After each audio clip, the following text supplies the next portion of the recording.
All right, let's get started. Hello again, everyone. My name is Diane Sanchez. I'm joined today by my wonderful funding plan team who is here to present to you today, and you'll have plenty of opportunities to discuss with them during today's workshop on the funding plan for clean transportation incentives. So before we get started, I'm going to go over some logistics for today's discussion. First, this meeting is being recorded. You'll be able to check out a copy of that recording as well as an attendee list on our meetings and workshops webpage in approximately 2 weeks. The materials for today's workshop, like the agenda, slides, are also available on that webpage, and a link to these materials will be dropped in the Zoom chat. Next, we'll be using today's Zoom's raise hand feature to facilitate comments and questions. If there are Zoom disruptions for any reason, including malicious intent, we will immediately end today's meeting and send out another notice to reschedule. Finally, we're unable to allow anonymous meeting participants for security reasons, so please make sure that your name is clear on the Zoom platform.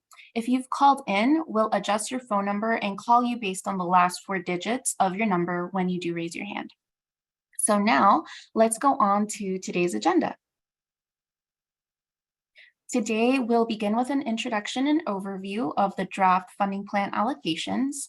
Then we'll dive into the clean transportation equity and light duty projects.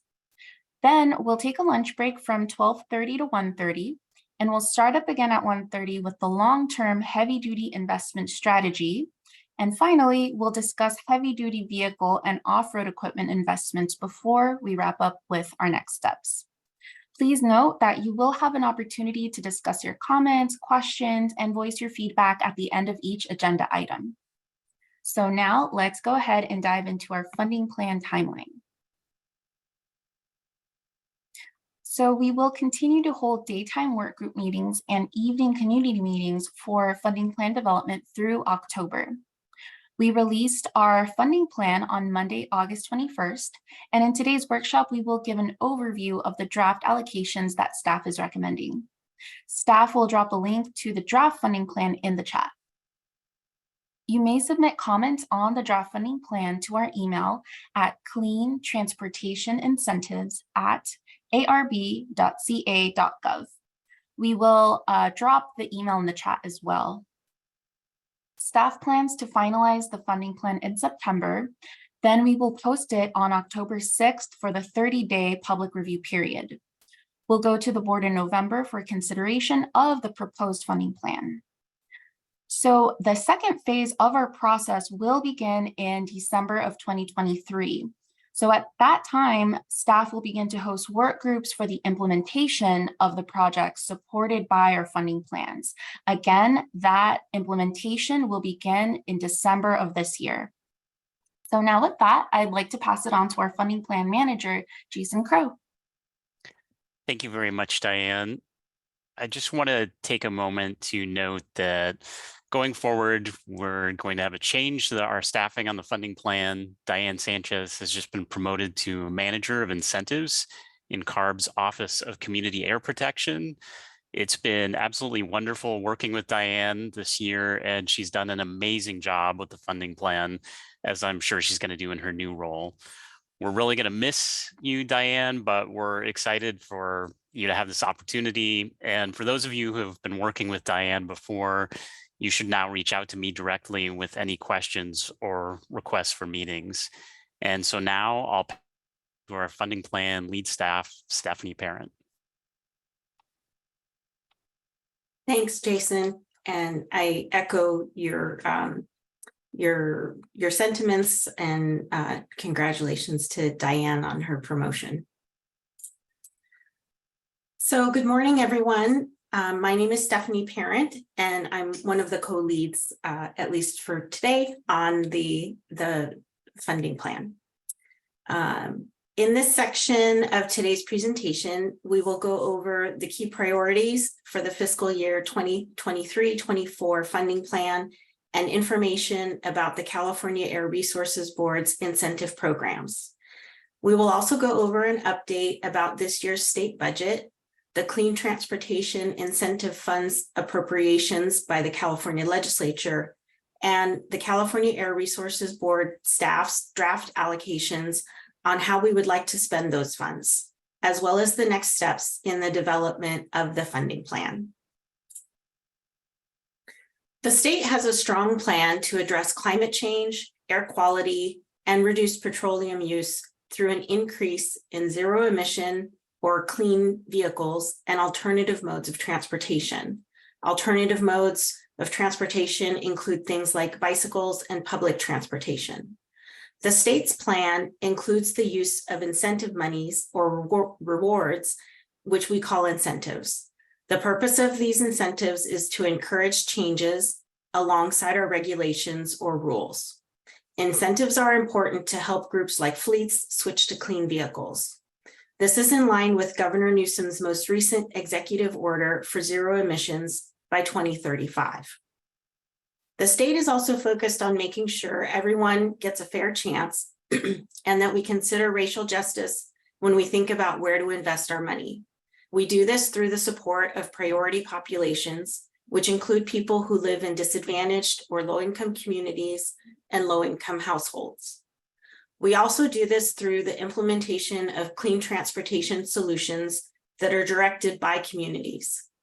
Our incentives also support the economy because they help to bring clean technology companies to California, or they help existing companies expand their operations. This creates jobs and boosts the state's economy, especially for zero emission vehicles. For example, zero emission vehicles and their components are the state's largest export, meaning that we sell them outside of California and bring money into our state. Staff always look at and evaluate our projects and work to make them better based on what we have learned. This year, we will improve how we measure success and how we evaluate projects following the advice from the California State Auditor. The funding plan for clean transportation incentives, or what we refer to as the funding plan, is a yearly guide for how the California Air Resources Board will spend the money appropriated or given to us in the state budget to encourage zero emission or clean transportation. The funding plan shows that the California Air Resources Board will focus on what we will focus on during a specific fiscal year and explains the projects that we would like to fund. We also set funding goals and outreach strategies for each project. Each year, we update the funding plan and include funding proposals and implementation details for how we will run the projects that are specific to each fiscal year. Today's presentation on the funding plan focuses on three funding sources: the Greenhouse Gas Reduction Fund, the General Fund, and the Air Quality Improvement Fund. The incentive programs we will discuss today are part of the broader portfolio of funding that the California Air Resources Board administers to improve air quality, enhance community protection, and reduce greenhouse gas emissions. Each incentive program has its own distinct goals that support the state's broader strategy. It is important to maintain the integrity of each program or project's goals to ensure that the state achieves both immediate air quality benefits and that it supports the innovative technologies necessary to meet the state's vision of a zero emission economy. Additionally, outside of the California Air Resources Board, other federal, state, and local agencies have complementary funding sources. Examples of these include the California Energy Commission, their Clean Transportation Program, and the Strategic Growth Council's community-based projects. We regularly coordinate with our sister agencies on these investment programs. The 2023 state budget builds upon the past two budget cycles. The proposed total investment is approximately $10.1 billion. This investment would last through fiscal year 2026-27, so until June 30th, 2027. This investment includes money for the California Air Resources Board's projects as follows: $140 million for clean transportation equity programs, which were established in Senate Bill 1275, and $483.6 million for heavy-duty zero-emission vehicles such as trucks and public school buses. Please note that while this is not shown on the slide, the legislature gave $28.6 million for the Air Quality Improvement Program, which we will discuss on the next slide. The funding sources for this funding plan include the Greenhouse Gas Reduction Fund, or GGRF, the state's general fund, and the Air Quality Improvement Fund, or AQIF. This slide shows the California legislature's appropriations, or how the legislature has specified that funds must be used for the clean transportation equity programs, the heavy-duty zero-emission vehicle programs, and the Air Quality Improvement Program. It also shows the three funding sources of where these funds come from: the Greenhouse Gas Reduction Fund, the General Fund, and the Air Quality Improvement Fund. These funding amounts cannot be changed because they have been specified by the legislature. However, some funds within these amounts can be shifted to various programs or projects within these larger pots of money. The table shows that of the $140 million funding pot shown on the previous slide, the legislature appropriated or gave $80 million to the vehicle purchase incentive equity programs. Some of the projects in this category include Clean Cars for All, financing assistance, and electric bikes or e-bikes. The legislature has set the overall funding level for this category. However, it is up to the California Air Resources Board to decide how to divide this money up among the projects. This is where we would like feedback from you, as well as on how the projects should be implemented or run. The vehicle purchase incentive programs would be funded with $30 million from the Greenhouse Gas Reduction Fund and $50 million from the General Fund. The legislature also appropriated or gave $60 million to the Sustainable Transportation Mobility Equity Programs. Some of the projects in this category include Clean Mobility Options, Sustainable Transportation Equity Projects, and clean mobility in schools. It is also up to the California Air Resources Board to decide how to divide up this money among the projects. Again, this is where we would like feedback from you, as well as on how the projects within this category should be implemented or run. For the heavy-duty zero-emission vehicle programs, the California legislature appropriated or gave $80 million for drayage trucks and $375 million for public school buses. The legislature has set these levels of funding so the California Air Resources Board cannot change them.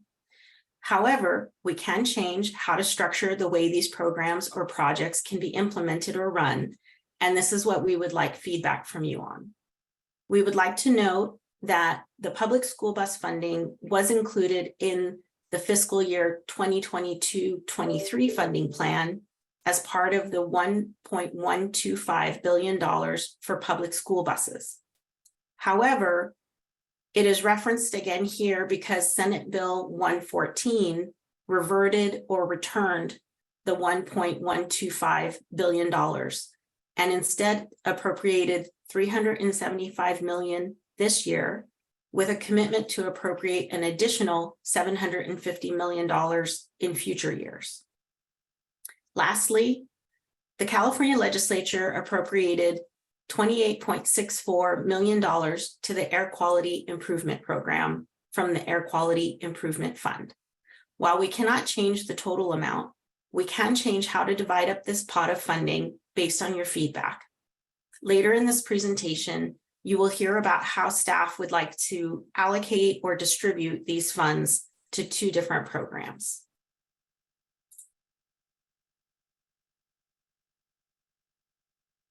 Staff posted the draft Clean Transportation Incentives Funding Plan for public review last week.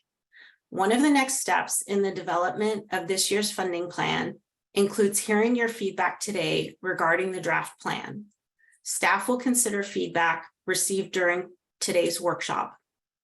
We will continue to host one-on-one meetings with interested parties and follow up with them and other interested parties. Staff will take all the feedback provided and consider what changes we can or cannot make to the draft Clean Transportation Incentives Funding Plan. We plan to post staff's proposed funding plan for a 30-day public review and comment period to our website on October 6th, 2023. Staff will present the funding plan to the board at a public meeting that is scheduled to be held on November 16th, 2023. Now I will hand it over to Diane to lead our comments and questions session regarding the slides and information that have been presented so far today. Thank you, Stephanie. All right, so now we're going to go ahead and open it up for comments and questions.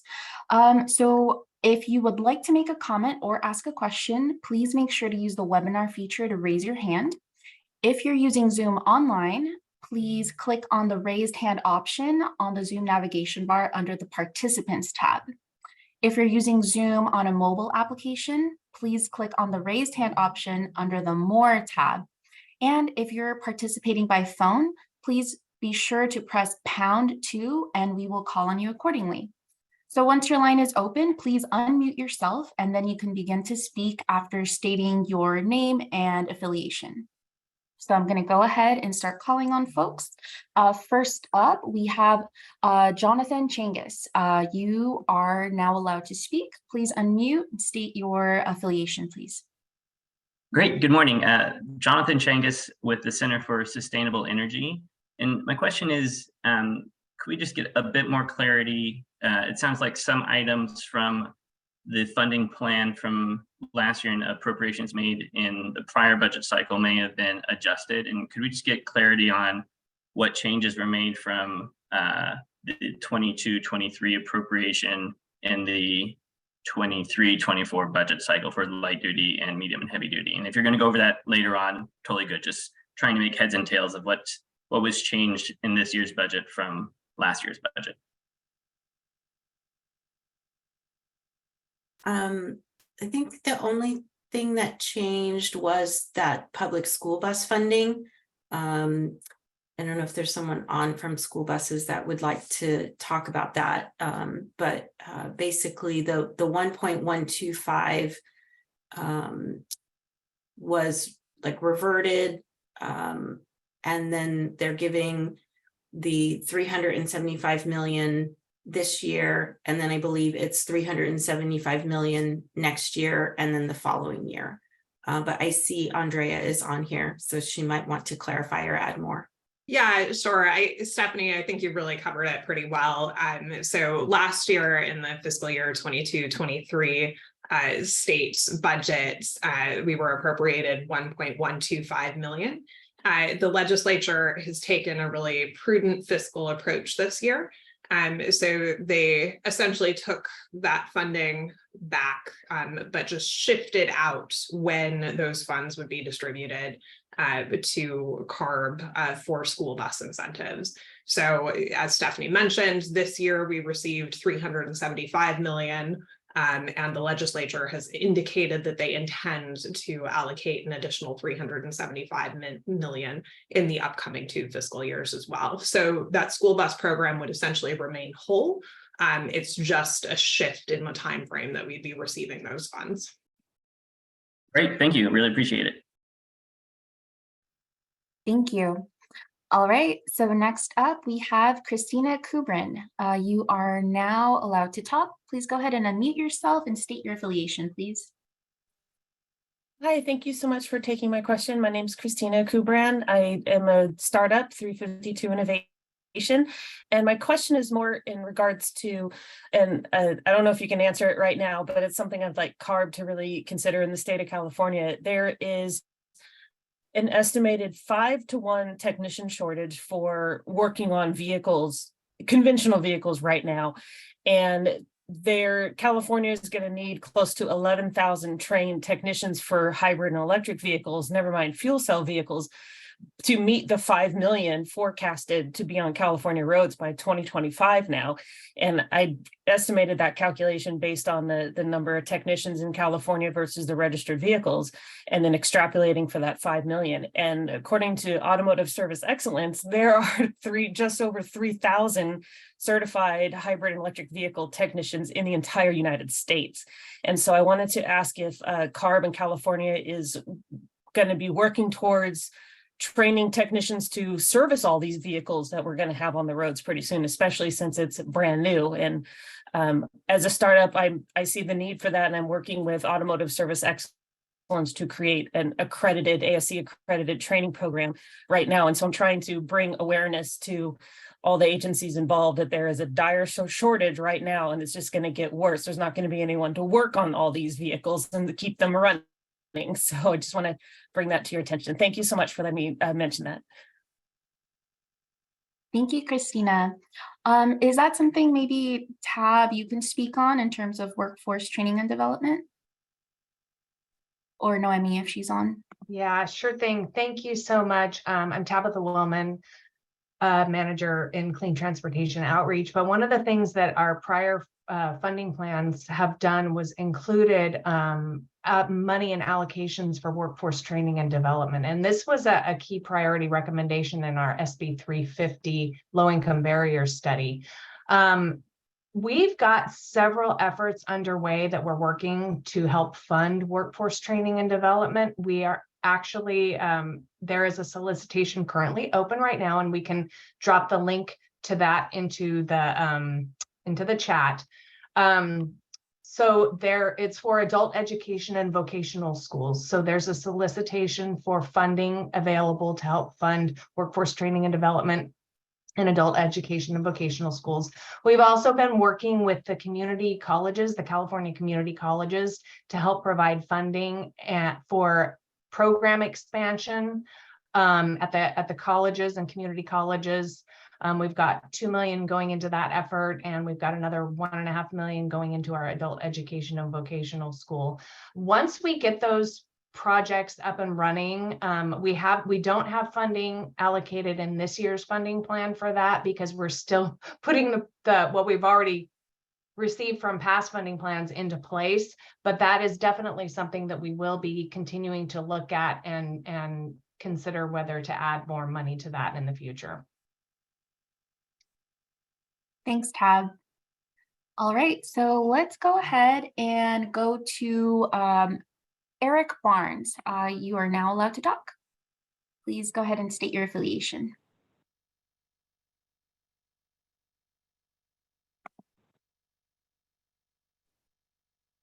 Thank you. Can you hear me okay? Yes. All right, great. Eric Barnes, the Motorcycle Industry Council. So I understand that you're going to be talking about zero emissions motorcycles on slide 16 coming up, but that's in association with Clean Cars for All. I previously raised a question about CARB's plan for incentives of zero emissions motorcycles, because CVRP and the Clean Fuel Rewards programs are basically ending or have zero funding. We appreciate the inclusion or consideration of motorcycles in Clean Cars for All, but we need a general incentive program for purchasing, not just for something where you're replacing vehicles, but something for people who are just purchasing a motorcycle. It's nice that you're providing incentives for bicycles, which you don't regulate, but we need something also for motorcycles, which you do regulate. Motorcycles have globally played a significant role in low or lower cost transportation options. So it's really important for you to consider some meaningful incentive programs for people who just want to purchase motorcycles. Great, Eric. Thanks for your comment. Graciela Garcia with CARB. Yeah, so while CVRP is going away, so that general incentive for zero emission motorcycles is going to be absent. However, the the zero emission motorcycle eligibility that we're considering for Clean Cars for All, we're also considering it for our financing assistance program, and that program doesn't require scrappage of a vehicle. So that will be a general incentive program if folks just want to buy a zero emission motorcycle without having to scrap a vehicle. Thank you, Grace. All right, so I believe we have time for one more question before we move on to our next topic, and then we'll be able to open up again after that topic for more questions. So phone number ending in 5209, please go ahead and speak. Make sure to state your name and affiliation.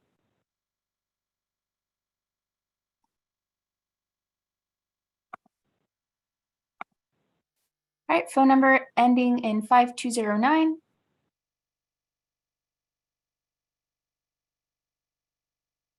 Okay, looks like they might not be online right now, so we'll go back to them.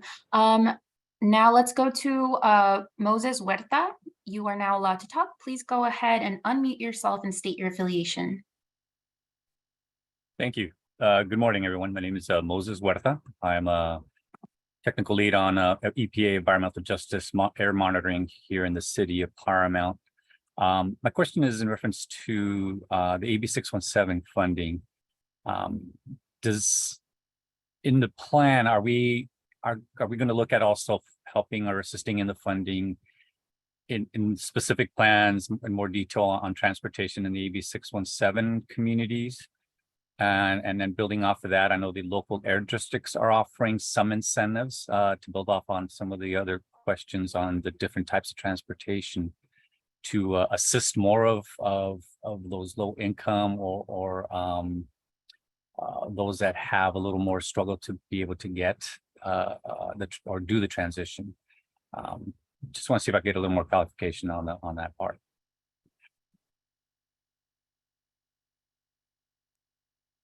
Great, thank you, Moses, for your questions. Yeah, so the scope of the funding plan and what we're talking about here today is really on the low carbon transportation program and air quality improvement program. The AB 617 is a separate effort that's administered by a different set of folks within the agency. However, we do coordinate with those folks regularly just to make sure our incentives are complementary. So today we won't be discussing the 617 program, as the focus is really on the low carbon transportation funds. Understood. Thank you for the clarification. Yep, of course. Thank you, Moses. All right, so we will now be closing out this comment and question session and moving on to our next topic. However, we will again have a chance to open it back up and answer your questions in the next portion. So let's go ahead and invite Graciela Garcia to the floor, and she will be talking to us about clean transportation equity and light duty vehicle investments. Great. Thank you, Diane and Stephanie. Good morning, everyone. My name is Graciela Garcia, and I'm the policy lead over the vehicle purchase incentive programs. I'm going to start this portion of the presentation by giving a quick overview of the programs, and then we'll jump into the draft project allocations for fiscal year 2023-24. From there, I'll hand it off to our program leads to cover some of the key proposals as outlined in the draft funding plan. So CARB's clean transportation equity and light duty vehicle investments are aimed at supporting the long-term transformation of California's fleet and ensuring that this transformation occurs in an equitable manner. These investments include vehicle purchase incentives and clean mobility options, both of which incorporate and are supported by outreach, technical assistance, and workforce training and development. Starting in 2009, the Clean Vehicle Rebate Project, or CVRP, laid the initial foundation for vehicle purchase incentives. CARB began implementing clean mobility pilot projects in fiscal year 2014-15, which provided a critical component and expanded these initial investments through providing alternative community mobility options aside from vehicle ownership. So together, these investment strategies work to meet policy, statutory, and regulatory goals and requirements, and support an equitable transition to a clean transportation future.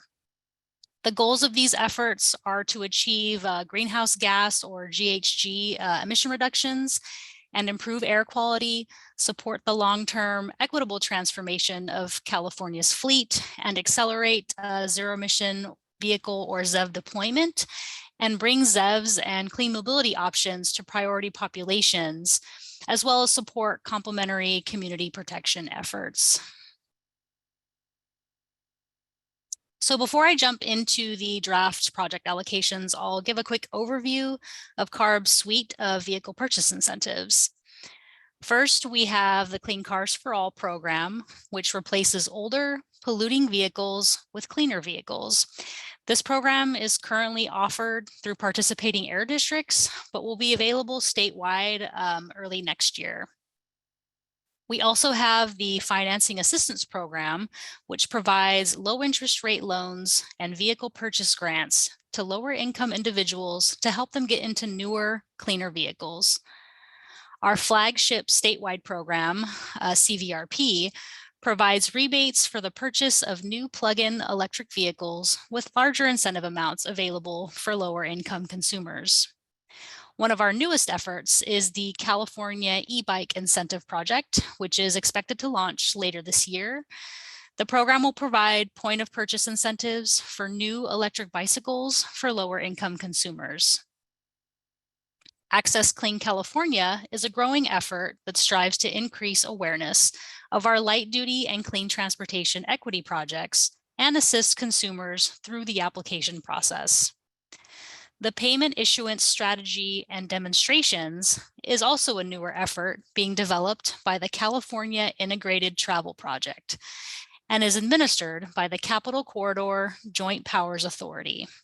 This effort will support various projects across CARB's light duty and clean transportation programs by helping to develop a streamlined payment strategy for transit and electric vehicle charging.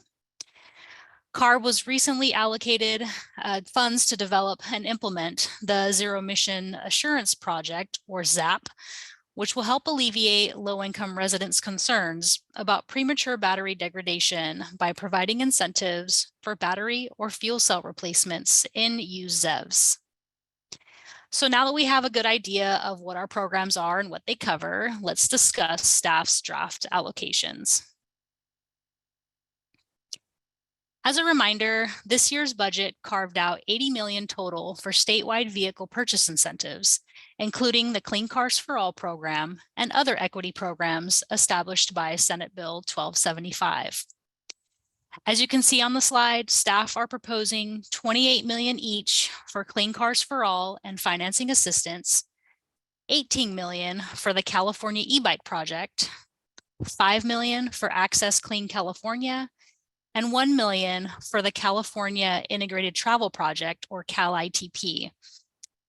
It is important to note that while the total appropriation of $80 million cannot be changed, we are seeking feedback on the draft amounts between each project.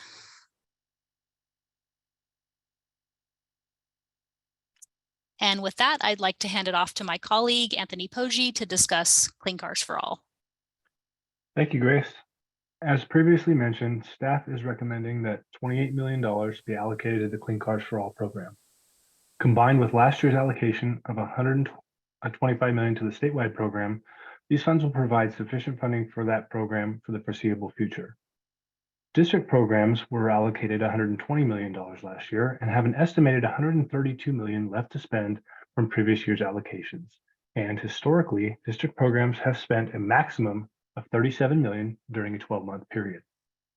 Hence, these recommended funding levels, in addition to current allocations, would allow the district programs to operate for multiple years.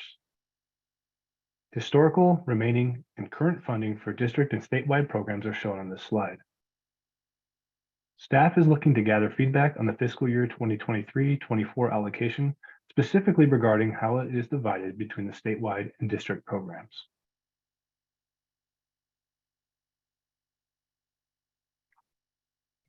In addition to the fiscal year 2023-24 funding allocation, staff is considering two changes to Clean Cars for All program criteria.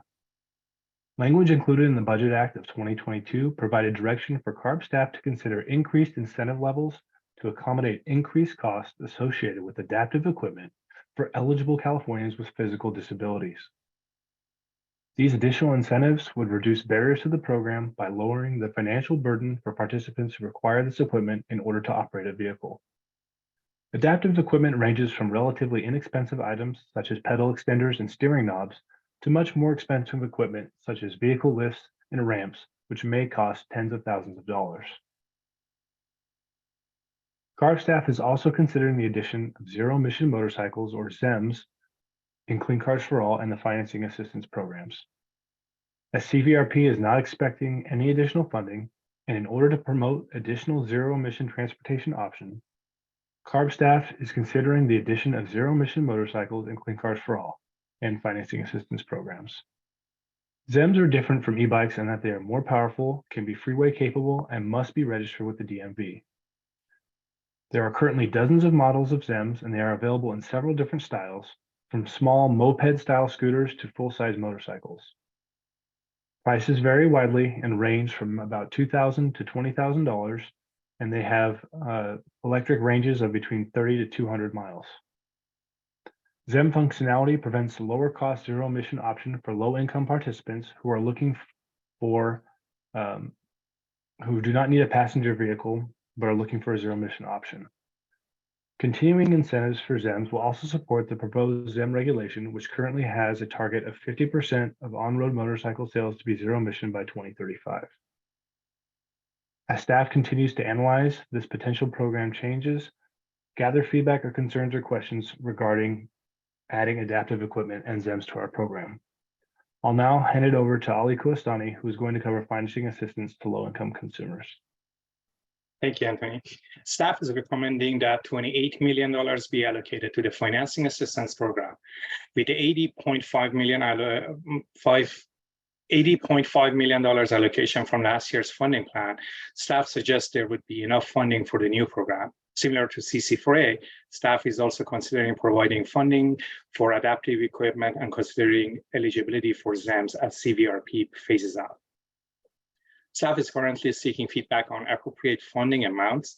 The new financing assistance program and statewide CC4A is expected to launch by later this year or early next year with a new criteria on the needs-based model.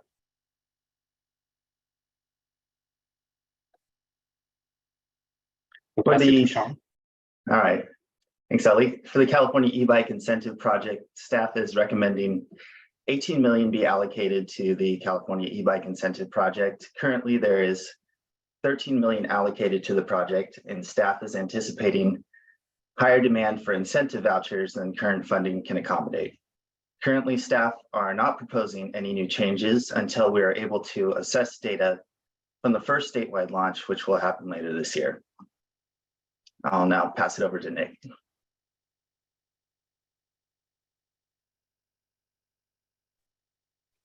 Good morning. So for Access Clean California, CARB staff is considering an allocation of up to $5 million to continue scaling up and implementing Access Clean California, including expanding the network of outreach partners and filling outreach gaps through targeted outreach in priority communities across the state. These efforts will continue to ensure CARB is raising awareness and providing effective outreach in priority communities through trusted outreach partners, with a particular emphasis on targeting and increasing participation using the benefits finder for communities who face the greatest barriers and are most underrepresented in program participation data to date. Staff is not proposing any significant changes to program criteria.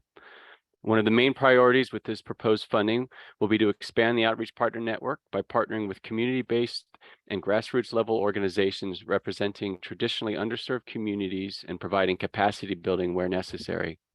Through its outreach partner network and supporting resources, Access Clean California is also uniquely positioned to complement and support the needs-based approach of the recently awarded statewide financing assistance and Clean Cars for All program as it launches later this year or early next year.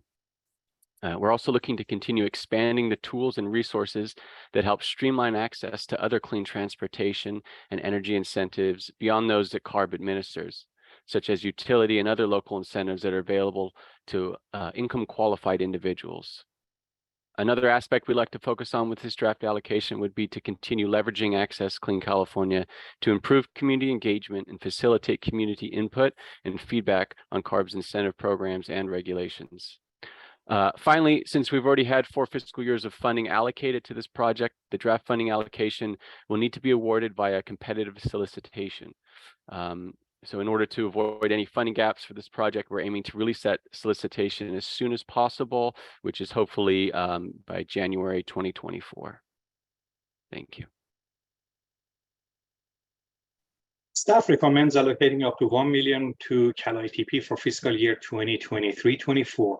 Staff is not proposing any substantial changes to Cal ITP or the identified work that CARB proposed to fund through this partnership.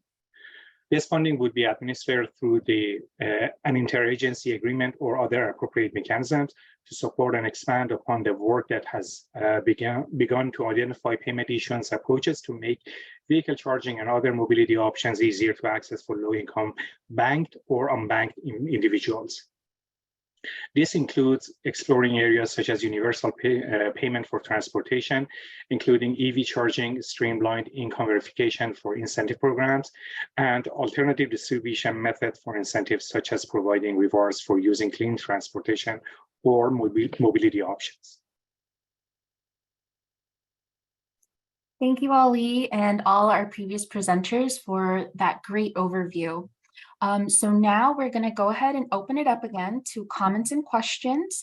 Again, please raise your hand, and when you are called on, unmute your line, state your name and affiliation.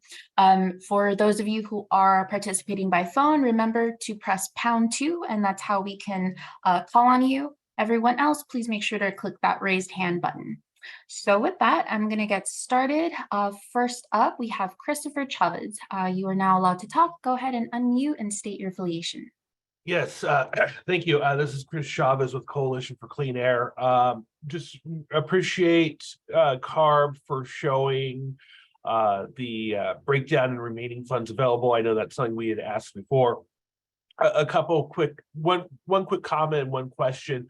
On the comment side for Clean Cars for All, I think for us and for the Charge Ahead California campaign, which is us greenlighting NRDC, Environment California, Communities for a Better Environment, I think for us, we really want to emphasize and support making sure that the existing district-based programs have the funding they need to continue serving their populations. The district-based programs serve the vast majority of the population in the state.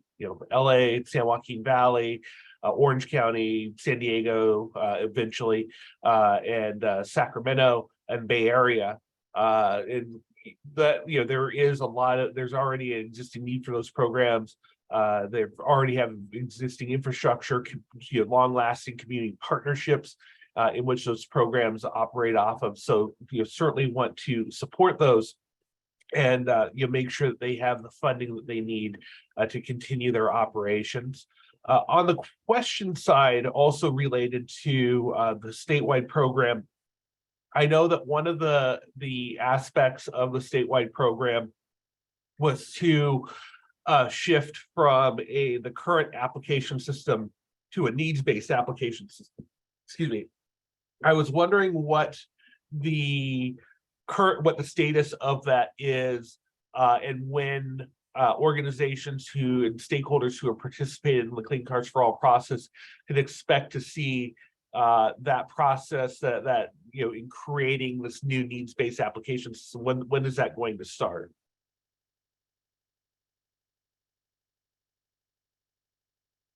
Thank you for your comments and your questions, Chris. I'm going to ask see if Aaron is available to help answer the question with statewide, the needs-based approach. You're basically asking, as that approach is formulated, when will details be released about it? Is that the gist of your question, Chris? And when would there be the opportunity for public participation? Yeah, thank you for your question, Chris. We're currently working with the administrator on getting a grant agreement executed. We hope to get that grant agreement executed in the next few months.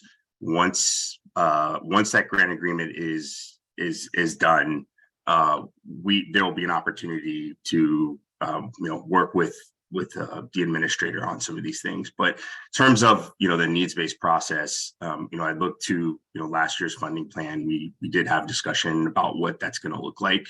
There are some things that definitely need to be, worked through as we begin that implementation. But, as we get the work going on that project, there'll be opportunities, to work with, there'll be coordination with the administrator, with existing air districts, making sure that we're meeting the needs of communities. So, and would those opportunities look like workshops, or would they be, would there be like outreach meetings to folks who are involved with this program, or just the community members who rely on it? I think it's, outreach meetings. I mean, I think the community's working with,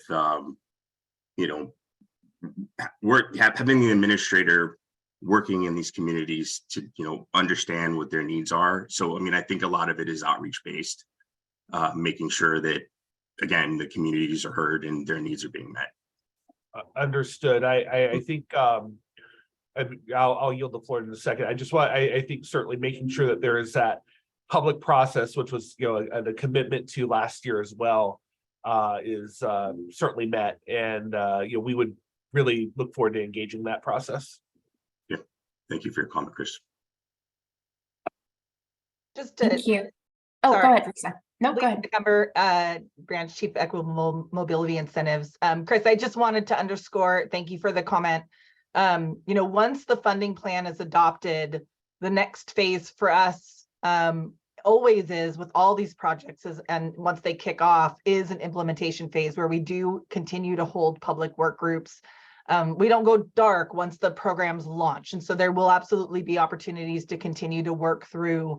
We've got the base of the needs-based system kind of set up that we did put through a public process last year, and this upcoming year, as we start to implement it, we'll continue to have work groups so folks can give us feedback on that process and how we refine it and things like that. Thanks, Lisa. All right, so next up we have Jay Friedland. You are now allowed to talk. Please go ahead and unmute yourself and state your affiliation. Hi, thanks very much. This is Jay Friedland from Zero Motorcycles, and I'm representing Zero as well as a host of other zero emission motorcycle manufacturers. First, I want to thank CARB staff for the work that they've been doing all along, and particularly as looking forward to the new set of incentives or expanding incentives. And I think it's particularly important to note that coordination with the new on-highway motorcycle regulations, which include a zero emission motorcycle mandate, is very, very important.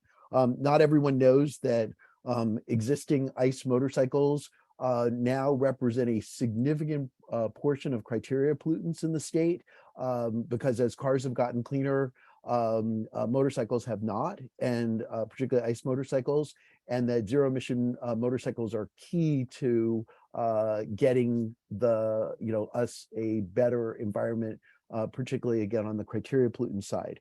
And these are also truly, as Eric Barnes mentioned, these are truly affordable vehicles that are being used for commuting and zero emission transportation. So having a broad suite of incentives available is very important.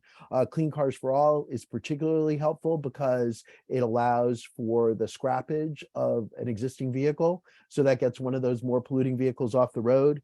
The financing assistance program is important. And also, as Eric mentioned, broader support, I think, can really help create a dramatic transition in this industry, and really allow us to continue to reach CARB's goals and all of our goals as Californians. So just want to thank you, and we will be filing written comments as well, but if, again, always reach out to me as a resource if you need anything. Thank you. Thank you, Jay. All right, next up we have Stephen Rosenblum. You are now allowed to speak. Go ahead and unmute yourself and state your affiliation, please. Yeah, thank you, Diane. My name's Stephen Rosenblum. I'm with Climate Action California. And I just had a comment about the motorcycle, zero emission electric motorcycles and bikes. We've been reading in the newspapers about horrendous fires that are caused by the batteries in these devices. And I would hope that CARB is going to require that any device that is purchased with their support undergoes something like a UL certification from a nationally recognized testing laboratory as being safe for use, and particularly if it's being charged inside a dwelling, which often these e-bikes are, that they will not be causing fires that damage property and kill people. So I'd like to know if that's on the agenda or not. Thank you. Thanks, Thank you Stephen. very much. So Go ahead, Andy. when anytime we work funding, and these will be on-road vehicles that will have to be licensed and registered with DMV, and we will make sure that anything that we fund will have to be in compliance with any existing regulations. So that'll definitely be something we take into consideration when we're judging whether an electric zero emission motorcycle is eligible or not for the program. Yeah. So sorry to be persistent, but I think because these are new devices, some of them are not certified, especially a lot of the ones from overseas that are made by new manufacturers that aren't certified. And I don't know if there are rules requiring certification, but we know that for vehicles, for passenger vehicles with batteries, there's a lot of effort put into making sure the battery packs are safe under all conditions, having collisions and nails driven into them and things like that. So I would hope that the level of testing for e-bikes and motorcycles is at a similar level. Thank you.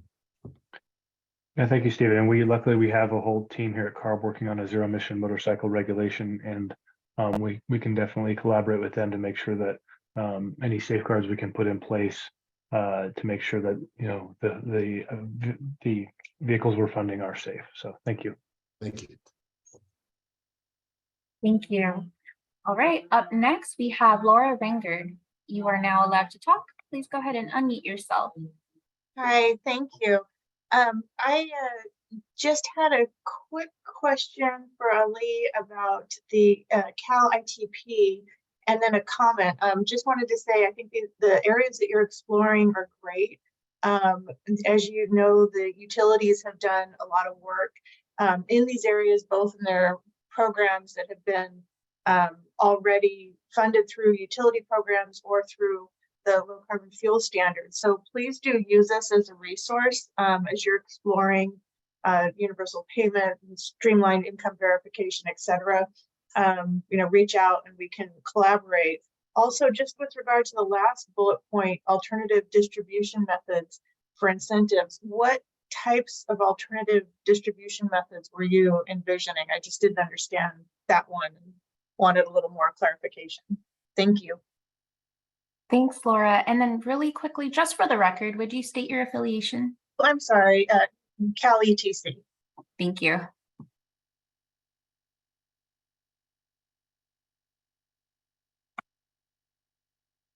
Thank you, Laura, for your comment. I'm not quite sure if I understood the second part of your question. Was it in relation to Cal ITP or other projects? For Cal ITP. You said that you're exploring alternative distribution methods on that last bullet point. I was just curious as to what types of alternative distribution methods you were looking into. So we are looking into, thanks for clarification. We are looking for,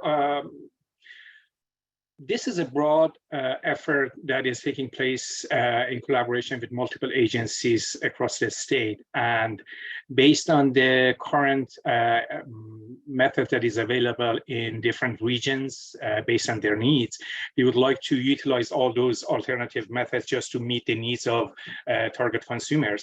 When it comes to our programs in a specific charge card programs. We would like to utilize whatever system that is available and working on in other systems. For example, in Southern California, when the transit cards are being used, we can utilize the system or those cards as the means for incentivizing consumers who are applying for EVSE charging.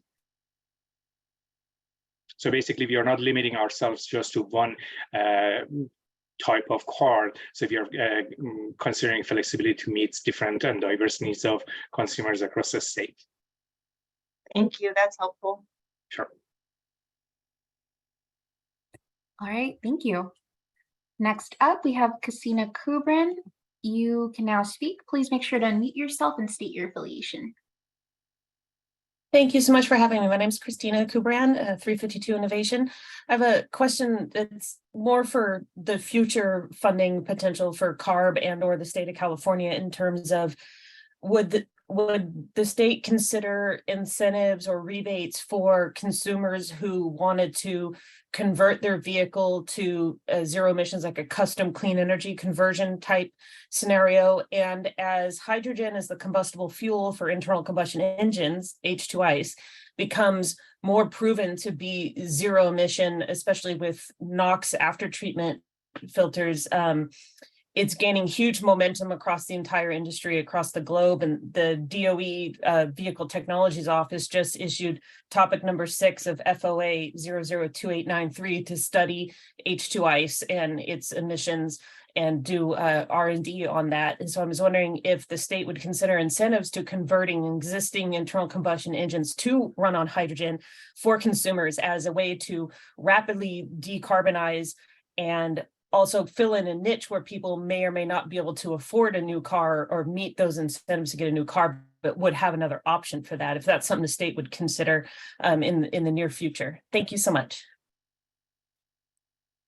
Thanks, Christina, for your comments and questions. So at the moment, we aren't considering funding for conversions. However, it is something certainly we can consider in the future. However, most of the funding that the legislature appropriates to us are for, newer used vehicles. But I know there are efforts within our agency to kind of develop a certification process for these conversion kits that go into vehicles, just to make sure that they're safe and there's consumer protections around them. So until that, we're able to certify these vehicles with the agency. At the moment, we aren't able to provide funding for them.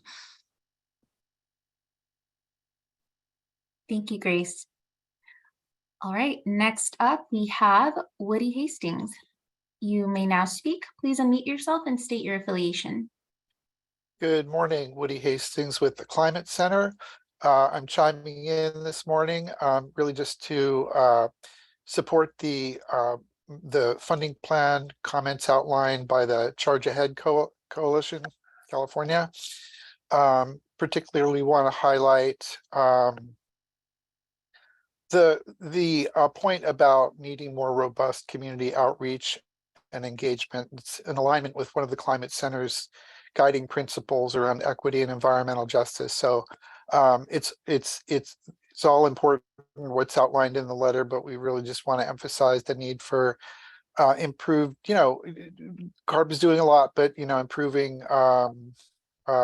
engagement, public participation, and having meetings and information provided, for example, in Spanish and other appropriate languages. So thanks very much. Thank you very much, Woody. We definitely appreciate that comment. On the outreach side of things, we have definitely listened to folks who have asked us for that expanded outreach in past years. And for example, this year, we have been providing a few more avenues for folks to engage with us. For example, we have been having monthly community evening meetings where we've been trying to have more high-level meetings to provide the same information that we provide during these daytime workshops and work groups to community members in a more plain language setting, more of a plain language information sharing, as well as providing a platform for them to discuss with us without necessarily industry or business folks or the folks that can be here during the daytime meetings. So we want to be accommodating to that. We've also had a community survey that's been going around. We're using our existing networks that we have here at CARB, for example, the Access Clean California OP network. They have been helping us distribute that survey. We have been going through our Environmental Justice Advisory Committee, as well as our AB 617 community steering committees to spread information about this process. And of course, we're always open to expanding that community outreach further. And we are working on different strategies for that as well, like doing more in-person, attending in-person meetings or in-person environmental justice meetings. For example, there was one in Santa Ana not too long ago that we attended in person and talked a little bit about what's going on in the funding plan. So we hope to continue to expand on those efforts and definitely appreciate your comments and are taking those to heart. So thank you so much. Next up, we have Kevin Hamilton. So you may now speak. Please go ahead and unmute and state your affiliation. Great. I assume you can hear me now? Yes. Beautiful. So thank you for the presentation so far. And generally, we support staff's recommendations here. We do have some concerns with regard to clean cars for all, and particularly statements that suggest that somehow air districts have these robust groups of community-based organizations working to get information out about this program and how they operate this program. And we really feel strongly that while obviously the districts are great partners in this work, that CARB provide more guidance to to the air districts and require more conformity in the programs. So the idea of crushing cars again was sort of codified in was it 1382 or something, but the problem is, and as was raised there, that the amounts being provided to residents, especially low income residents, is not matching the values of the actual vehicles. So when a vehicle is worth $3,000 to $4,000 and the district is providing $1,000 or $2,000 compensation, this isn't going to wash. And so that resident is not going to be looking fondly at that and thinking that that's going to be something that they can approach, because they need to scrape together every dollar they can to match the incentives to be able to get into these vehicles. So we need more guidance from CARB with regard to that. We also can't have any more of this sort of random choice by various districts to 1099 versus not 1099 people for the value of this. The state is no longer requiring it, and it's just something again where districts tend to build these programs internally rather than externally. And we believe that CARB is the responsible agency for this funding and for how these programs operate. And we would like to see a stronger hand on your part in guiding how they would work in that arena. And then last but not least, and we know that CARB is not going to let one of the air districts, I'm not going to call anybody out, continue to 1099. But again, this should not have happened in the first place. So it really requires that CARB sit down with stakeholders and create a set of guidelines here that create conformity across all the air districts and how they would run this program. The second thing is looking at what's been successful and what's not. So whether you like CVRP or not, I mean, in this last iteration, it was completely moved over to equity only, and yet still was able to spend, as you can see, every dollar that it has. Yet the air districts characteristically year after year are carrying multi-million-dollar balances over, while another program that's working on the equity side is spending all its money somehow. So that forces people like me, and I think we all should take a look at models, how they're working, what's the most efficient model and way to get those dollars out the door and into those communities. So we realize that CARB has already started to work on this area, and we applaud you for the work that you're doing, but we're not done yet. So we want you to really stay after this and continue this good work. Thank you very much.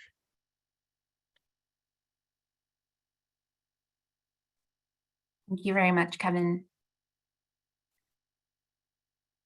I'm done talking, yes.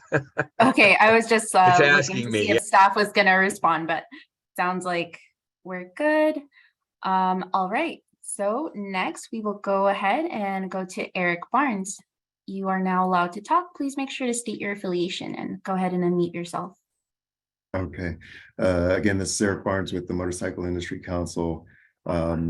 And thank you for considering motorcycles with the financing assistance program. As you noted in was noted in the presentation, the pricing range for motorcycles is very considerable, but it's not uncommon for some motorcyclists to save up their money and purchase their vehicle with cash, or mostly cash. So I'm not sure that only a financing assistance program will be helpful for those people. So please consider something along the lines of a pure incentive program as well as your financing assistance program. And also, I do want to echo the comments about conversions. Thank you. Great, thank you, Eric. Yeah, just your comments on the financing assistance program. So that program does offer financing assistance, as the name suggests. However, it does offer buy down grants as well. So there is a straight incentive for consumers to take advantage of, so that they have a choice whether they want to get into low interest financing or have a buy down grant, as we call the incentive for the program. Okay, thank you. Mm-hmm. Thank you. All right, up next, we have Roman Partida Lopez. You are now allowed to speak. Please go ahead and unmute yourself and state your affiliation. Thank you. This is Roman Partida Lopez with the Green Lighting Institute. I want to first thank CARB for putting this workshop together and the presentation provided here, and providing documents beforehand for us to review and prepare for the discussion today. As I think was previously stated by my colleague, Chris Chavez at the Coalition for Clean Air, the Charge Ahead, as part of the Charge Ahead California campaign, coalition, we have submitted a letter to CARB staff that details more our comments on this draft funding plan. But I do want to take a moment to highlight a couple items that we have included in the letter. And so I have a couple comments, which I'll try to keep brief, but then I do have a question. Appreciate the discussion on the Clean Cars for All allocation, and as my colleague Chris had mentioned, I think the more that we can continue to unpack the language that was included in legislation to determine the level of funding that we can provide to the district programs is important, because we want to ensure that we continue to have those programs operational and avoid any potential gaps from year to year, to make sure that we are continuing to see deployment and participation of households in those programs. I appreciate the focus on the public process, and you all outlining the various activities that you all have conducted this past year, which we appreciate. You all doing more things this year than I think in past years. Our letter has a little bit more detail on some of the needs that we might want, some of the potential opportunities for growth that exist, right? And I think continuing to be intentional and targeted is going to be important. We appreciate the community meetings that were being held this year or this session, to be able to engage more groups and invite them to that. And we believe that in order to continue to build trust and continue to engage more community groups, having more intentional and targeted meetings with those groups, I think is important. I know that does require more time from staff, but I think the level of feedback that you'll be able to get is probably a lot more meaningful than just through the existing processes that exist. So being able to just connect with other groups that are not typically the ones that are participating in these processes is important, and we're happy to provide some support there to connect you all with additional groups. someone earlier in the call mentioned about AB 617 and aligning potential funding opportunities to that. And I know y'all, CARB has mentioned engaging and doing outreach to AB 617 committees. And I think that's a good first step. And I think if we can find ways to then also try to filter funding, not filter, but I'm sorry, try to align funding opportunities to the community emission reduction plans that have been developed where it's possible. I think it's also a critical part to ensure that we are going to community groups that are participating in this advisory committees, and then also be able to potentially identify funding opportunities for them to access to help them meet the needs of those community emission reduction plans. In regards to the public process, I think there was a conversation around the need to address some of the issues related to the joint solicitation on finance assistance and Clean Cars for All, and some of the details there, the potential implementation of SB 1382 by Senator Lina Gonzalez. And so I'm hoping that as we continue on and the funding plan process continues, we continue to get updates on what that looks like, and then set up a public process, right, that we have visibility to and is outlined, whether it's on the webpage or some other format, to make sure that we're continuing to have those open dialogues with stakeholders, interested stakeholders, on the potential updates to those programs.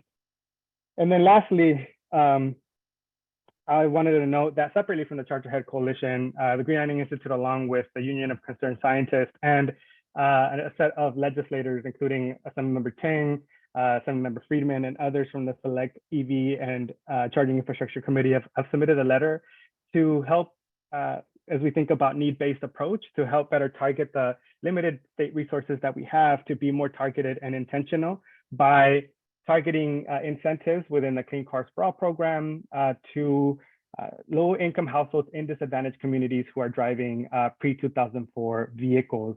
My colleagues at the Union of Concerned Scientists will share more about those details in a minute, but hope that CARB can take a look at that letter and hopefully consider some of those potential changes to these programs through this funding plan process as we continue to have that. And then lastly, my question in regards to the Clean Cars for All, statewide Clean Cars for All, clean finance assistance, and the ZAP program. I wanted to see if someone could provide a kind of an update on the ZAP component of this program. I hear a lot about the statewide Clean Cars for All and clean vehicle and finance assistance, but I'm just curious what's happening with ZAP. I know there was a small pilot that was conducted, and just curious of how that's going to be embedded into this program, this new program. And were there any lessons learned from that process that y'all are considering, as part of the implementation process? Great, thanks, Roman, for your comments and your question. So I can speak to the first half of your question. So when we issued the joint solicitation for the Clean Cars for All and Financing Assistance Program, ZAP was included as a component. And so staff, correct me if I'm wrong, but I believe the administrator that was selected is going to be implementing ZAP as a part of the joint program.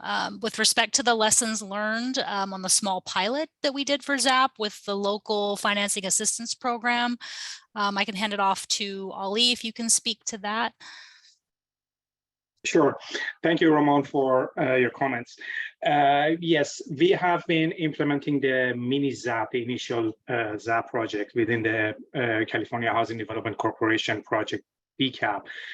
Because of the pandemic and all sorts of market disruption, we didn't have enough participants in the program. So recently we expanded and extended the time frame for collecting information and data from consumers who have been affected by the battery degradation or issues. An interim report they provided to CARB recently, we are seeing that very few consumers have been impacted by that, but still the notion of battery status, health status, and some sort of warranty for used vehicles are still there, and it's been seen as a barrier for low-income consumers to participate and purchase these type of vehicles.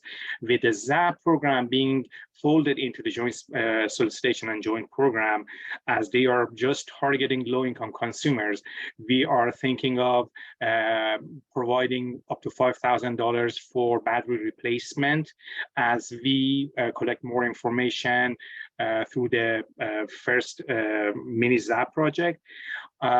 On the other hand, we are working with, through one of the contracts with UC System, we are looking into the areas of more information on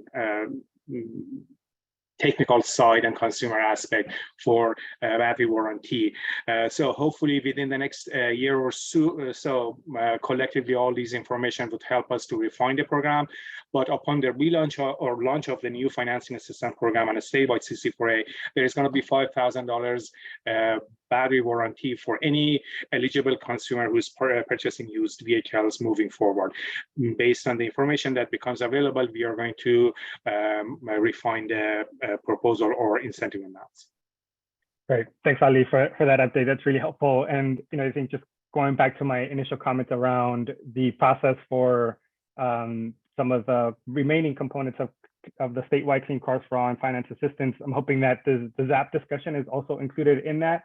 I think the information you shared is really helpful. And as we think about implementation, these three different programs with similar requirements and some different, hopefully we have an opportunity to have a public process where we can discuss whether that $5,000 is enough or whether that needs to be increased.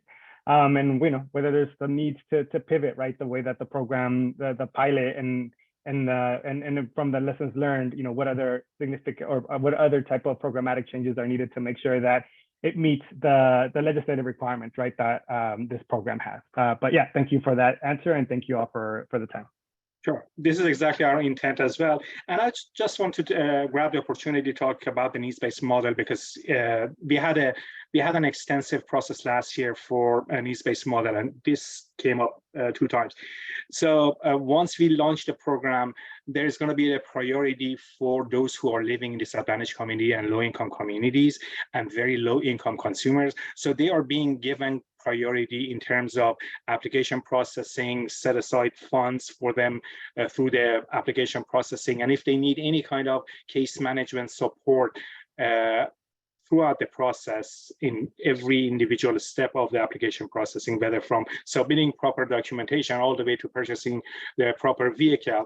And then moving to the second tier is going to be those who are in need of credit report or to be eligible for financing aspect or portion of the program, as well as those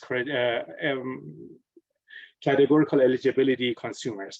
And then at the end, the third tier is going to be low-income consumers who are eligible under the program criteria. So this is the framework of the needs-based model. The intent is just to make sure that the lowest income consumers throughout the year have access to the funds. As Lisa mentioned, the program administrator is working on putting and translating all these criteria into implementation actions throughout the processing. And once we are in a solid phase that we have some products to test, we are going to do some implementation public process to bring those findings and design to stakeholders like you and seek your feedback. So stay tuned, we will be in touch and provide more information on that front. Thank you. Sure. Thank you, everyone. All right, now next, we're going to go ahead and go to Tim Tyner. You may now speak. Please unmute yourself and state your affiliation.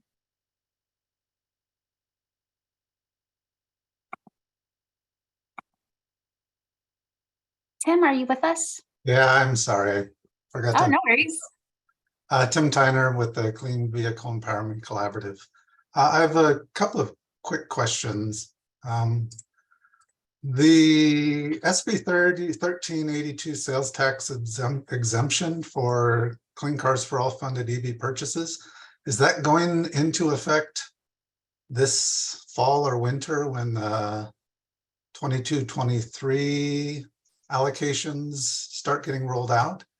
And if it is, do you know if this could be applied to financing assistance purchases, or if it's restricted to Clean Cars for All.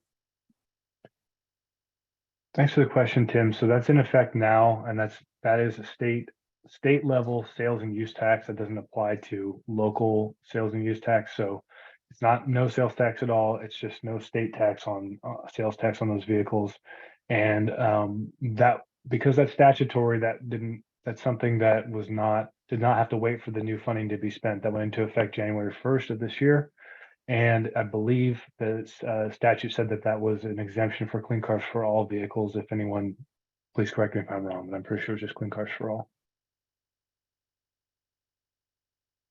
Okay, so it will be, there will be a difference then between those two funding mechanisms as far as savings for potential consumers.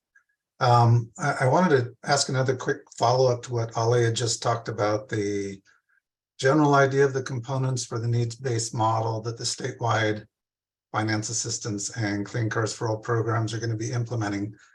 Do you guys know have you decided if the air districts are going to be required to implement the same process, or will that only be for the statewide program? Thank you, Tim. At this point, we are just implementing this needs-based model because this is a new concept, and we are implementing and applying it in such a complex program, statewide Clean Cars for All financing assistance and ZAP.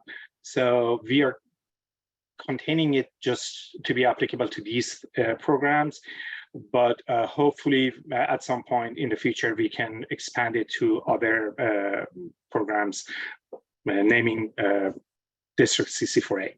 Okay, and I'm asking because we support a lot of community-based organizations that do outreach and education about the various incentive programs, and it'll be a little more complicated if there are differences between the way the statewide program and the air district programs are operated. Although I guess initially they're going to be in different counties, so maybe not as complicated.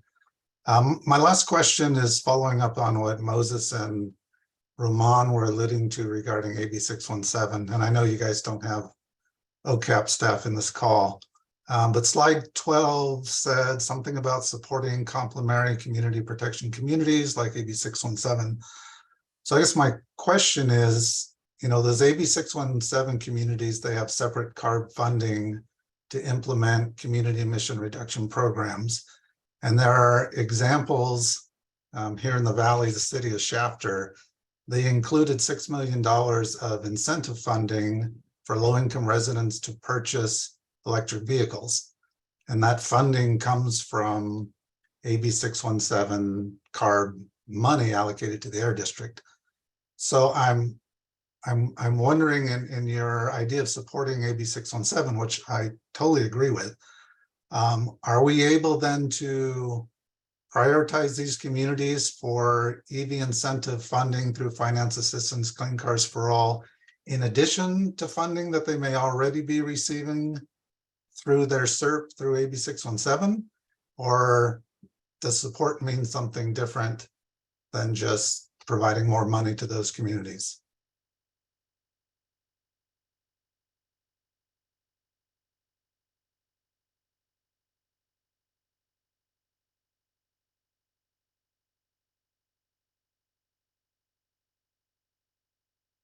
Did I break it?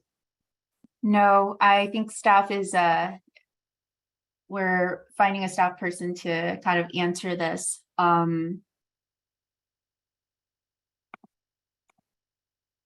Shall we, maybe we can get back to you on that particular question, Tim, while staff gets their answer together. Yeah, just so we can provide you with the proper answer.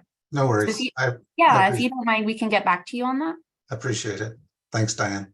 Yeah, no problem, Tim. Thank you. All right, so now let's go on to the next question. So Stephen Rosenblum, I'm allowing you to talk. Please go ahead and state your affiliation once more for the record. Yeah, thank you for the opportunity to speak again. I was motivated to bring this up by Christina Kubern's comment on using the funding in the Clean Cars for All program to support combustion of hydrogen in vehicles. I think this is a terrible idea. First of all, because most hydrogen today is made from steam reforming of methane, 97%. So we're essentially today would be using methane to fire the combustion, and it's actually much more efficient to just burn the methane in the engine than it is to do the conversion to hydrogen and then burning the hydrogen. Secondly, if we assume that we're going to go to a clean hydrogen economy with hydrogen produced by electrolysis, if you convert electricity from the wall into hydrogen and then use the hydrogen to run a fuel cell, getting the electricity to the wheels of the car is about 30% efficient. If you use the electricity to charge a battery and then have the battery provide the electricity to the wheels, you're at 70% efficient.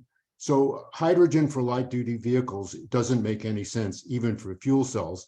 And for a combustion, it's probably half as efficient as an electric motor. So you're losing another, 50% of efficiency. So it might be, instead of 30% efficient, 15%. So if our goal is to decarbonize our economy, hydrogen for light duty vehicles is not a winning proposition. And I would urge CARB not to put any funding into encouraging that. Thank you. Thanks, Stephen, for your comments. Yeah, I will note that even though, for our light duty purchase incentive programs and even our mobility projects, even though fuel cells are eligible, I will note that the majority of the vehicles are EV. So just wanted to make that note. Yeah, I'm aware of that. And there's over a million EVs on the road and only 15,000 fuel cell vehicles. So it's pretty clear who's won the race. All right, thank you, Stephen, for your comment. So we have time for one more question before we have our quick 5-minute break and move on to our next topic. So let's see, Paul Hagen, I have now allowed you to speak. Please go ahead and state your affiliation and unmute yourself. Hi, thank you. And again, thanks to CARB for putting on these programs. I really appreciate them. I'm affiliated with myself. And I guess that's the point. I know that a lot of folks from the daytime webinars, as you've mentioned earlier, are from different organizations. I hope that having individuals concerned and interested in these programs is not out of place in these afternoon meetings. Having said that, I wanted to support what Mr. Hamilton had said earlier on most of, if not all of his points. I wasn't clear as an individual on on his mentioning of 1099, if that's what that really is and how it's what he spoke about there. And I'm a little concerned that there was no response to him, especially with his mentioning of the leftover funds. I had the same thought when I saw that mention or heard that mention. I think it was also mentioned in the last webinar, that how that happens, and if it does happen on a regular basis with certain programs, that those programs need to be, if it's possible, for some adjustments to be made so that the programs like CVRP, which use their money and then the program disappears, don't get the money they obviously need. And I'm wondering also if there's a list of district programs or groups for individuals. I mean, for me as an individual, I don't hear up here in the Bay Area, I don't see mentioned or advertised or whatever outreach for community groups or district programs that address the whole issue, and especially, of course, the incentive programs. And I also want to thank Ali for clarifying the needs-based program. I'm a little confused on that as well. My question on that is, he mentioned the first priority group being the disadvantaged communities and people and low income individuals or people. I've always been confused about that in the manual, and when I hear it, does that mean that the low income individuals in this first category have to live in the disadvantaged communities, or are you referring to two different groups that can apply for incentives on that level? And then it becomes more confusing when the third point on that needs-based program is simply for low-income people. So I would like some clarification on that as well. Thank you, Paul, and my apologies if it was, a little bit confusing. So basically, the idea of needs-based model was just to transition from first come, first serve model, just to ensure that those who need these incentives the most have access to incentives and funds all year round. We have seen in the past through financing assistance and other programs that they were equity focused. Those who are ready to go in terms of being ready for submitting all those applications, they are well aware about the technology, financing portion, but they are low income. They are coming to the program, take advantage of the funds, and funds are being exhausted. Whereas the very low income consumers, like a single mom who's working 2-3 part-time jobs, and then all of a sudden ends up in a situation with a broken car, when they need these funds, unfortunately, the program is out of. So we propose the idea of needs-based model just to ensure that funds are available for those like single mom all year round. That doesn't mean that we are not allowing others to apply. If fundings are sufficient, we ideally would like to keep the program open all year round for all low-income consumers. But the very low-income consumers with the immediate needs who are living in disadvantaged community are being given priority. That means that as soon as they submit their application or being referred by a CBO, a case manager would be assigned to them just to ensure that they can successfully go through different steps of the application processing. Other consumers who are eligible, they are low income, they are still applying and getting the service, and their applications are being processed. So we can give the analogy of a three highway lane, that the fast lane is just reserved for those who need a lot of support, the middle lane for those who needs a little bit of support, and the third lane is just going to be for those who can go through the process on their own. So this is the idea of the needs-based model. And when it comes to the implementation, we, as I mentioned before, we are going to bring our final proposal to public and take feedback. I hope that helps clear some of the confusions. Yeah, it does. Thank you. Sure. Yeah, and thanks again, Paul, for your comments. I just wanted to jump in and address, some of the comments we've gotten around, funding need between the programs. And I want to note that, each year as a part of our long-term plan or Appendix C of the funding plan, we do estimate the funding need between the programs. And then last year, in last year's funding plan, we had developed an allocation formula with respect to the district programs, and some of the metrics used in that formula does take into consideration the funding need and how much funding is carried over from year to year. So just wanted to make that note that we are looking at it and we'll be determining the specific district amounts based on that. Okay.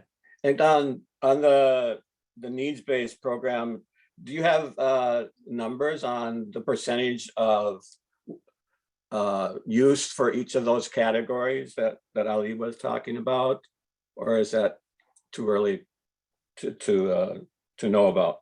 Yeah, it's a little early. We're still, fleshing out a lot of the implementation details and haven't actually deployed, the needs-based model yet. Okay, yeah, thank you. Thank you, Paul.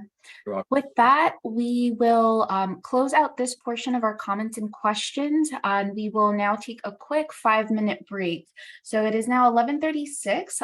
Let's return at 11:41, and then we'll begin our next topic of sustainable community-based transportation and equity projects. Thanks, everyone.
Hi, everyone. Welcome back from your break.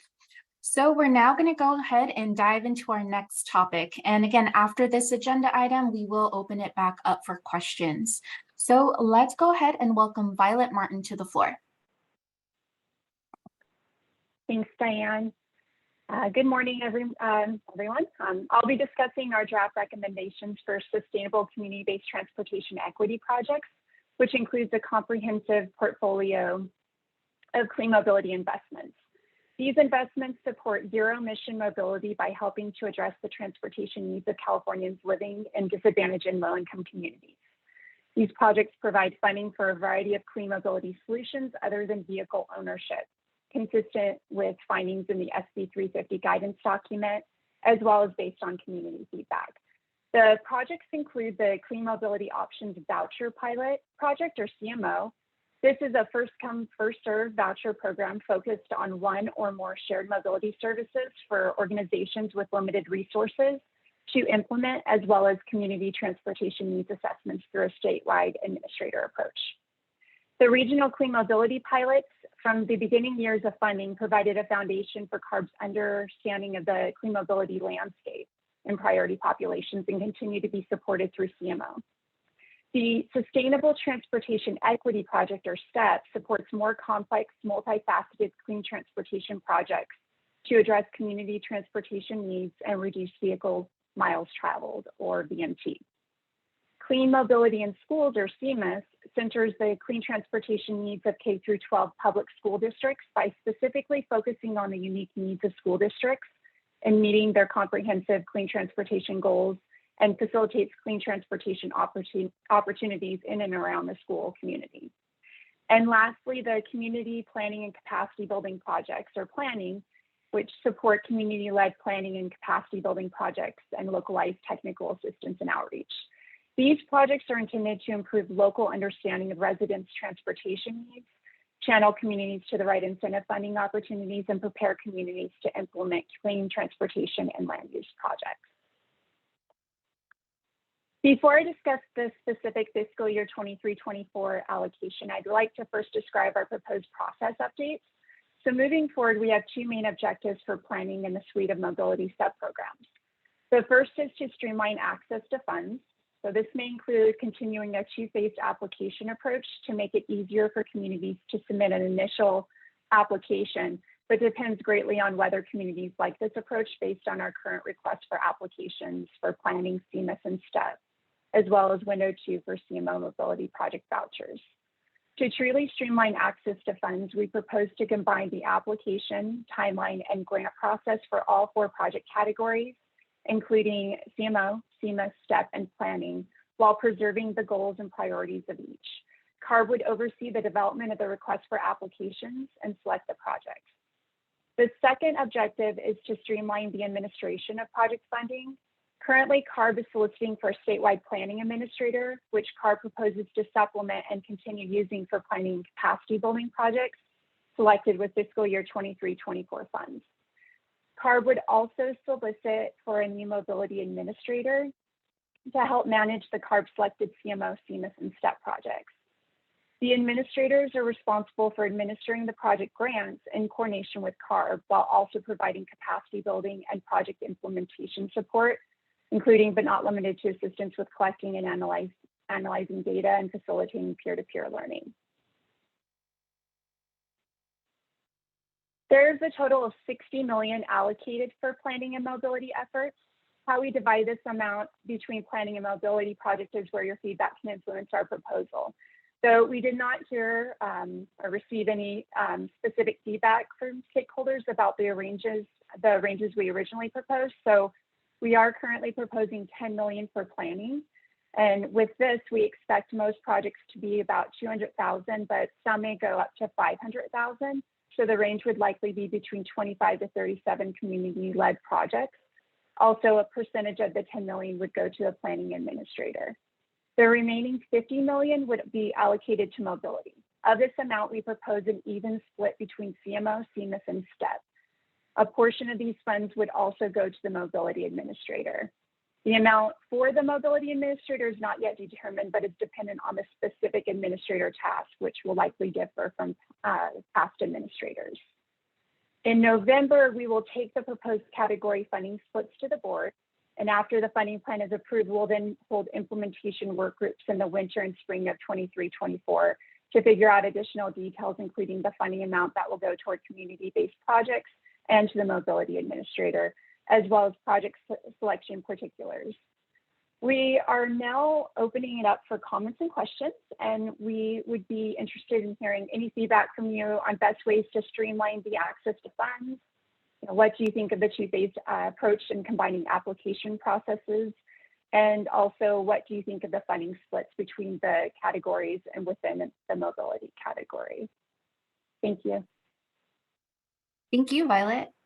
All right, as Violet said, we're opening it up now for comments and questions. So again, please go ahead and raise your hand. If you're using Zoom online, you can use the raise hand option in the Zoom navigation bar. If you are on telephone, please make sure to click #2. Now I'll go ahead and start calling on those hands. So first up, we have Manny Berenji.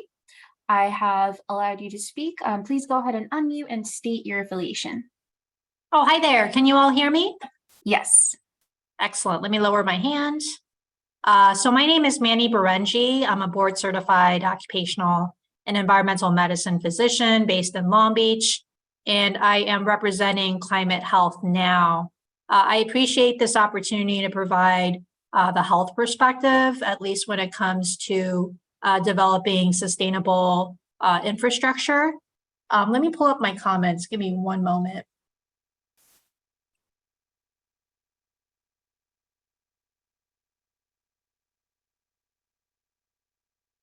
So at least from my perspective, I've been fortunate enough to start learning more about the California Air Resources Board.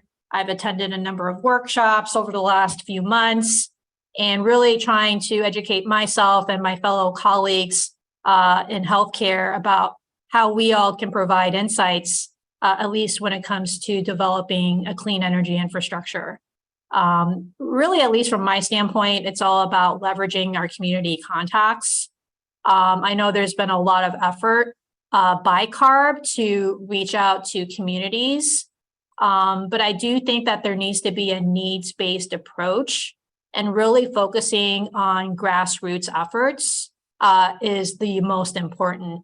I know there are a series of applications that folks need to complete to be able to get the funds that they need to develop these respective infrastructure projects, whether it be developing bike lanes or whether it be ensuring that people from communities of color who may not have access to resources are able to tap into these funds.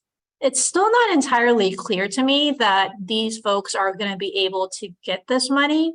And I'm really hoping that CARB is going to really lean in to more of a grassroots effort when it comes to developing this needs-based approach. I've had the opportunity to look at the draft funding plan, and it's full of information regarding how the funds will be allocated over a series of years, but to me, it still doesn't really get to the basic issue, which is how do we get money to the people who need it most? So I'll just leave it there.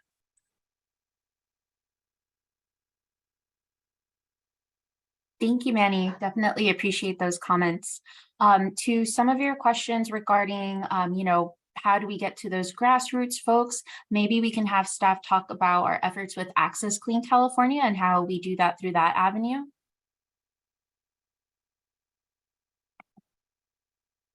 Sure, I can jump on that, and Tab Willman, my supervisor, can jump in too. So with Access Clean California, it's essentially an outreach project. I spoke a little bit about it earlier, but one of the main components of that is to build a network of outreach partners. Right now, we're about 23 outreach partners, and with the new funding, we'll continue to expand that. And really, the emphasis in building. Hey, Nick. Nick, Yeah. I'm so sorry. I'm so sorry to cut you off. It's a little bit hard to hear you on our end. Do you think you can turn up your volume a tiny bit? Give me 1 sec. Let me plug in my headphones. Yeah, no worries. Thank you. Sorry to interrupt. Just want to make sure everyone gets your message. Yeah, no problem. Thanks for letting me know. Does that sound better? Yes. Okay. Much better. Yeah. Yeah. So the Outreach Partner Network, the emphasis with that is to partner with community-based organizations, grassroots level nonprofits that are trusted or capable of trusted in the communities and capable and experienced conducting outreach.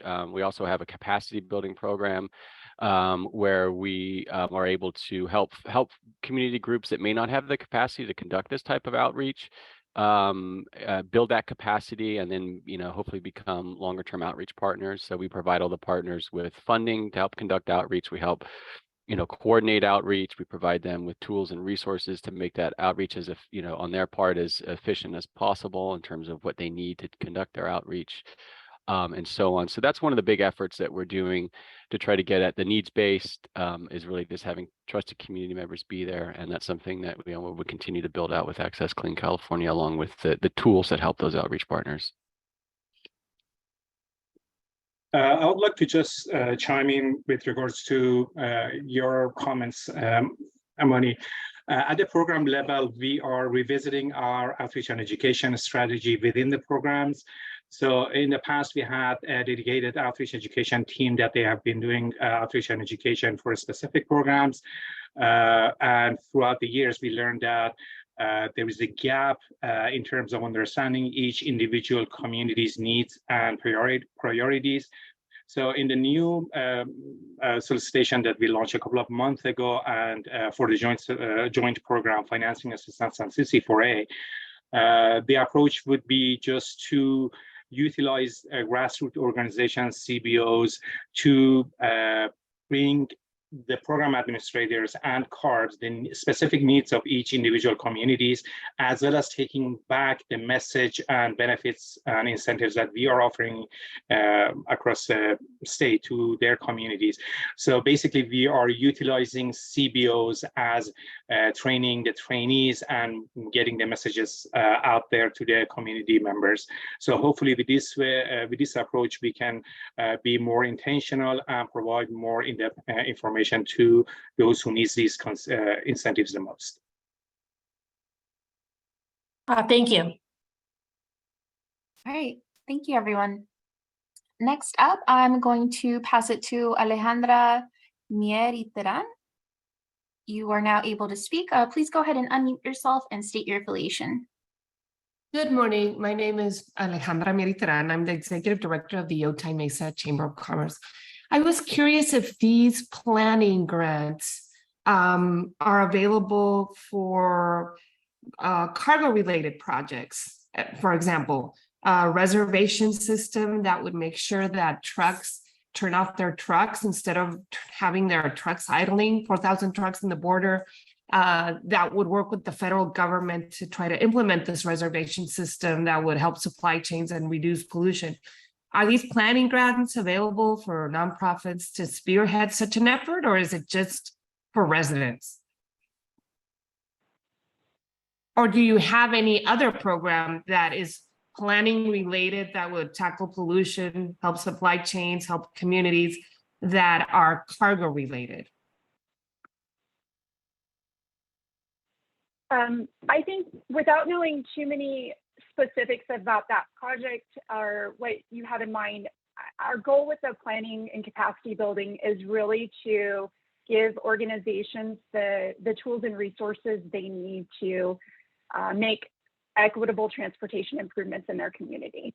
And so if a community identifies the things that you just mentioned as being critical to facilitating that, then we would certainly think about it and request that you submit a concept of that particular project. And there's generally a lot of other details that we ask for, but I think that does align with the goals of our outreach, as well as the transportation equity goals that we're trying to put forth with the planning and capacity building. I also wanted to mention that the solicitation is currently open for the planning grants, as well as other clean mobility in schools and sustainable transportation equity pilots. So we can drop the link into the solicitation and you can get more detail on what may be eligible costs for that planning grant type. Okay, thank you. Thanks, everyone. Next, I'm going to go to Maya Inigo Anderson. You may now speak, and please unmute yourself and state your affiliation. Hi, my name is Maya Inigo Anderson with Communities for a Better Environment and Charge Ahead.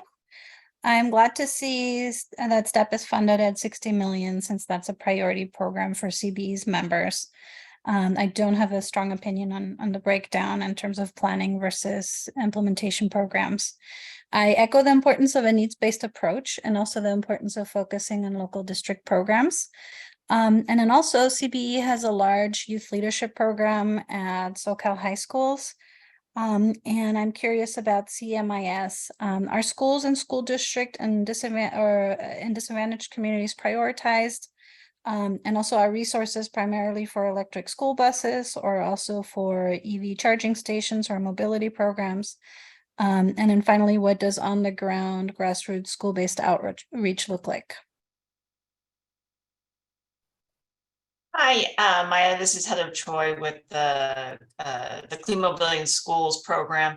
And yeah, all those things are eligible. And if you follow the link that Tab or Diane had just posted on the current RFA, you can learn more about what's available with the 22-23 funds. Although what we're talking about today is what we should do with the next round of funds, but those are still on the table. And we aren't expecting any changes in that. Thank you.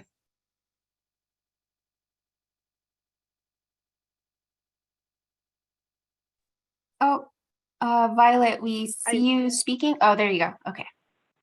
Sorry about that. Yes, I'd also like to clarify that the 60 million that was just discussed is intended to be split across all the 4 STEP programs. So that includes STEP, CMO, CMIS, as well as planning. Thanks, Violet. Thanks for that clarification. All right, let's go on to our next raised hand. I'm allowing you to speak. Elena G, please go ahead and unmute and state your name and affiliation. Hi, so I'm Elena Gienko. I'm with the California Energy Commission Energy Assessments Division. And because it's right now 12 o'clock, I'm official on my lunch hour, so I'm speaking on my behalf. So my question is about this definition of needs-based approach. Are you guys have official definition CARB adopted, or is it just a technical term that you are using? Because it's, to me, it's not clear how. So just in the background, we for the transportation demand forecast, we use statewide incentives to project how many electric vehicles going to be on the road in the future. So, and we need to adjust that for this cycle, because this year we're doing the full hyper cycle. And also, is this needs-based approach include caps on vehicles that people can purchase, like, for example, above certain, if it's like too expensive, Tesla will not be eligible. Can you explain that, or just provide information when that like all those details will be available in the future? Also related to needs-based, how you incorporating clean mile standards for folks who are working for Uber and Lyft? Thank you. Thank you, Elena. With regards to your questions about the official definition of needs-based model or technical approach, it's more of a ladder. So it's an alternative to the first come, first serve in terms of application processing. With the explanation that I gave a few minutes ago, The intention is just to ensure that funds are available to those who need them the most. To your second question about the cap, it's more of a program criteria that we have a cap on purchase price, vehicle purchase price cap that we have currently in place as $45,000, and it goes into the program eligibility criteria for vehicles purchased. And to the last part of your question, clean miles standard, not at this point of time, because these are consumer focused programs, and we are planning to provide incentives for individuals who are living in disadvantaged communities or they are very low income. Maybe in the future, we see the needs and we find a program, but as of right now, it's just targeted towards the low income consumers.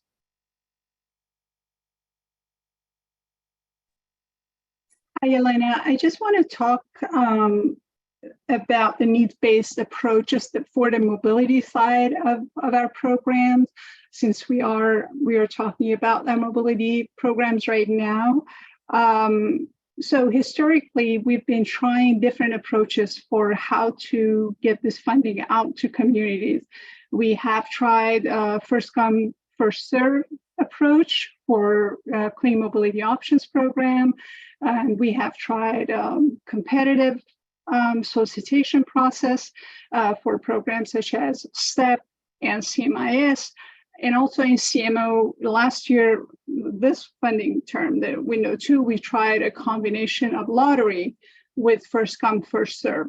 So what we are trying to explore is some other ways, such as maybe needs-based. We don't have really a definition for what that means, and we are going to explore that during our implementation work groups, which happens after the board approved this funding split. And we would love everyone's opinion and feedbacks about that, what could be the best definition for needs-based. We are currently focusing only on disadvantaged and low-income communities for these programs. And we also require some sorts of community transportation needs assessment before we can fund these implementation projects. So in our perspective, we do meet some of the criteria for being a needs-based program, but still we are willing to consider more and see what else we can do to make sure that the most disadvantaged or under-resourced communities get our funding. I hope that answered your question, but more is coming within our implementation work groups during the spring. And thanks for your comment. Thank you, Rava, for that explanation. All right, next up, we have Christopher Chavez. Go ahead and unmute your line and state your affiliation. Yeah, thank you once again. This is Chris Chavez with Coalition for Clean Air. Just wanted to say that we support and are glad to see the Clean Mobility's option having its own line item in the budget. I know that was also from the legislature, but certainly glad to see that that funding arrangement. And would certainly encourage CARB and the implementing agencies to really emphasize and make clean mobility options and STEP and all those programs a real big part of the state's climate strategy, because looking at transportation options other than car ownership is important and equally valid, if not in some cases more valid than focusing just on cars. Also, just wanted to on the past item, just very briefly, mentioned our support for the eBike program as well. I think we do have some questions in terms of implementation, but we can save that for a later date since we've moved on to a different item, as well as supporting e-motorcycles too. Thank you. Thank you very much, Chris. All right, we don't have any more hands at the moment, so let's give it a minute and see if we get another one. And if we don't get any more hands, we can break for our lunch a bit early. All right, not seeing any hands. So we are now going to go ahead and take a break. We will break for lunch and we will be returning at 1:30. So everyone, I hope that you can return and continue this conversation. Our next topics will include the long-term heavy-duty investment strategy, as well as the on-road heavy-duty vehicle and off-road equipment investments. So we hope you enjoy your lunch, get to take care of your needs, and we'll see you back in a bit. Thanks, everyone.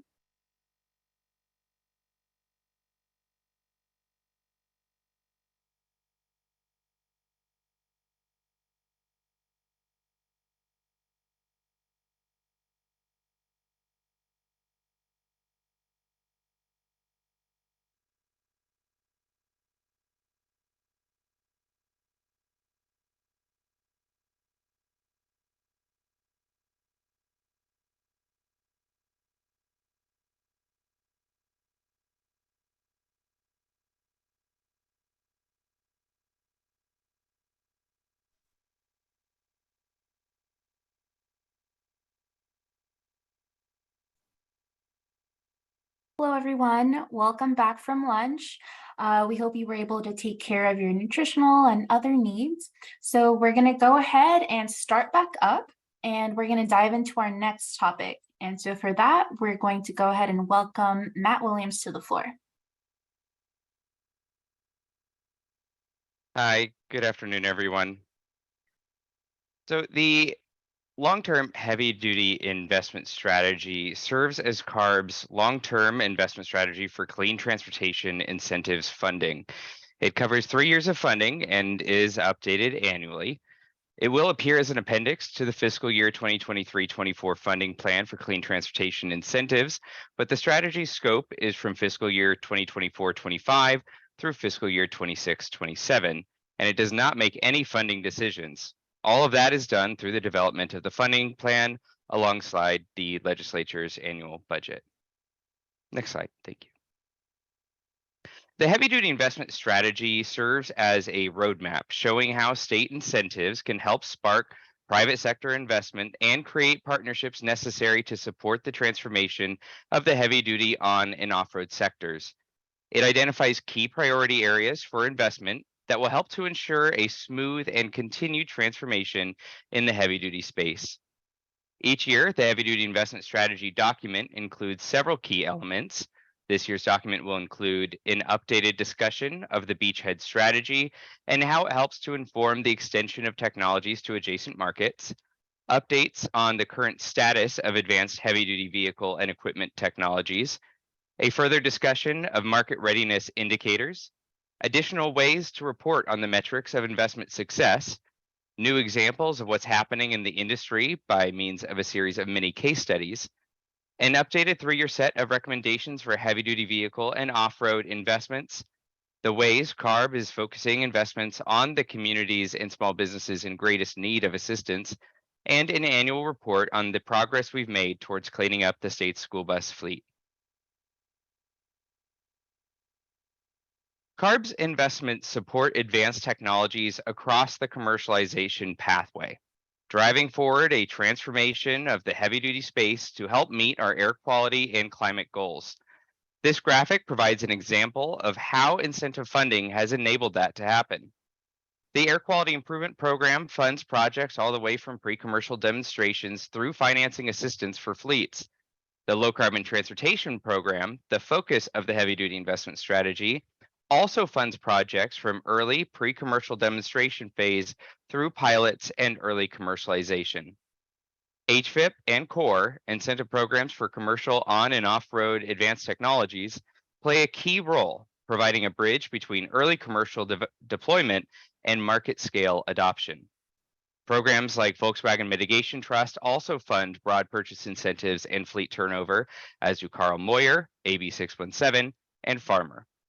CARB uses a variety of metrics to track the progress of different vehicle and equipment technologies and vocations as they move through these incentive programs. The success of CARB's heavy-duty programs builds on one of the primary guiding concepts directing the priorities in the heavy-duty investment strategy, which is the concept of beachheads. These are first success applications that provide a path for the transfer and extension of the underlying technology to additional vehicle applications in subsequent markets. The initial applications in the beachhead are those that can make the best early use of a technology that can then extend to adjacent markets or applications that share similar powertrains, common components, and supply chain volumes. This example shows the zero emission pathway. Its success is centered on the first applications in the zero emission transit bus market and shows how even with a relatively small initial volume, it formed the basis for a successful first marketplace and a stepping stone for additional uses of the same core technologies and architectures. Similarly, zero emission technologies initially developed for forklifts and terminal tractors have spilled forward into ag equipment and even heavy rail in recent years. The heavy-duty investment strategy works to define the outcomes successful investments should strive to achieve. Metrics developed for the strategy can be grouped into three broader categories: creating healthy communities, supporting technology evolution, and growing the green economy. This updated set of metrics is built on the data from CARB's successful HVIP and CORE programs, whose funding has helped to provide the benefits enumerated here. Notable findings in the updates from last year to this year include a massive increase in the number of eligible models in HVIP and CORE from 320 to over 500. New options are becoming available regularly, and an entire new category of zero-emission vehicles arrived in HVIP in the last year. We went from having no fuel cell electric Class 8 trucks eligible to offering several new models from Hyundai, Hyzon, and Nikola. Clean vehicles and equipment continue to do work for operators and the communities in which they operate. Total cleaner miles traveled is approaching 400 million, half of which have been in disadvantaged communities, while operating hours of zero-emission equipment funded by CORE nearly doubled from last year. And as a good sign of things to come, we also saw an increase in the number of HVIP or CORE voucher recipients planning to purchase additional ZEVs in the near future. Tracking these metrics is becoming more important as our heavy-duty investments are increasingly geared toward equitable investments in priority populations and small businesses. Some new metrics we're working on is examining who incentives like HVIP are serving and what share of incentives are benefiting disadvantaged business enterprises. A principal product of the heavy-duty investment strategy, the 3-year investment priorities table details our recommendations for low-carbon transportation investments beginning next fiscal year and organized by technology stage, those being demonstration, pilot, and commercial. With a new fiscal year now added to the table for fiscal year 2026-27, staff worked with internal experts, industry advisors, and our work group to develop and refine the proposed technology category priorities shown here. Estimated investment levels needed to sustain progress toward full market transformation goals will be developed for the final document. The priority areas shown in the table are not exhaustive of all the technologies and project types we'd like to fund, but represent those we think are most important to the broader transformation of on and off-road sectors. I'll highlight some notable features of this year's table. The demonstration category of fiscal year 26-27 holds fewer categories as we anticipate a dwindling number of applications in need of early development support. Recognizing the unique needs of small fleets and continuing CARB's focus on helping them transition to zero emissions, we've added financing and insurance assistance to the commercial category for all 3 years. As has been discussed in recent public meetings for the fiscal year 2023-24 funding plan and HVIP, CARB is exploring numerous avenues to provide additional wraparound services, and this item in the table is intended to be inclusive of all of them. Infrastructure remains a significant source of delays for heavy-duty zero-emission vehicle deployments.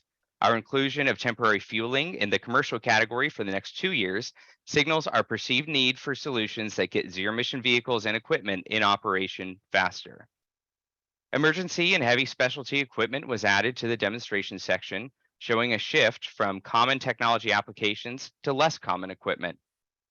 Zero-emission aviation figures prominently as a difficult to decarbonize source.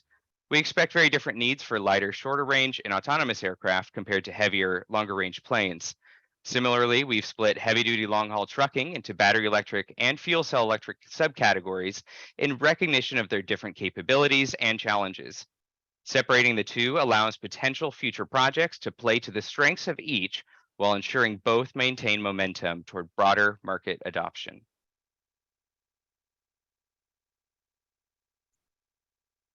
All right, thank you very much, Matt, for that presentation. So we'll now be opening it up for comments and questions. And since we just came back from a lunch break, there might be new folks who are joining us. So I'll briefly go over instructions on how to participate. If you're using Zoom online, please click on the raise hand option on the Zoom navigation bar under the Participants tab. If you're using Zoom on a mobile application, please click the raise hand option in the More tab. And if you're participating by telephone, please be sure to press #2 and we'll call on you accordingly.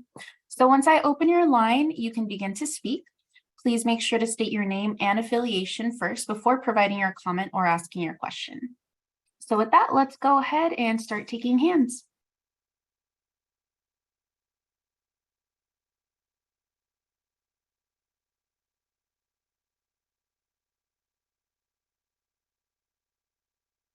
All right, not seeing any raised hands so far. Oh, there we go.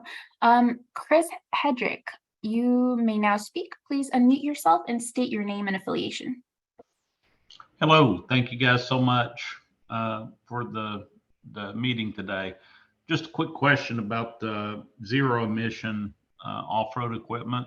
We are in the biomass space and we'll be using buncher fellers and other equipment from like JCB. They have a hydrogen powered line of equipment.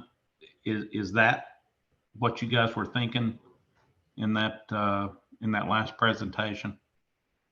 The investments in off-road equipment is really broad. So we're tracking dozens of different zero emission platforms, both hydrogen fuel cell and battery electric, all kinds. You name it, it's in there. But it would qualify. Well, so again, this is the heavy duty investment strategy is not making decisions on eligibility in incentive programs. This is simply our long-term strategy for identifying priorities and tracking progress against goals in advancing the development and commercialization of zero emission technologies. So, and I think I could jump in here. So if you have questions about zero emission off-road equipment or how to get your equipment into a ARB off-road zero emission off-road program, why don't you send me an email? My name is Todd Sterling, todd.sterling@arb.ca.gov, and we can talk about getting you into the core program. Got it. Thank you very much, Todd. Thanks, Todd. And a little bit later, we will be talking about our heavy duty incentive programs, including core.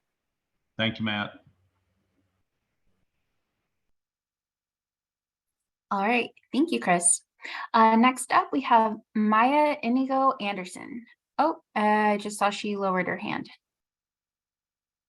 All right, so next up we have Robert Naylor. Robert, you can go ahead and unmute yourself and state your affiliation.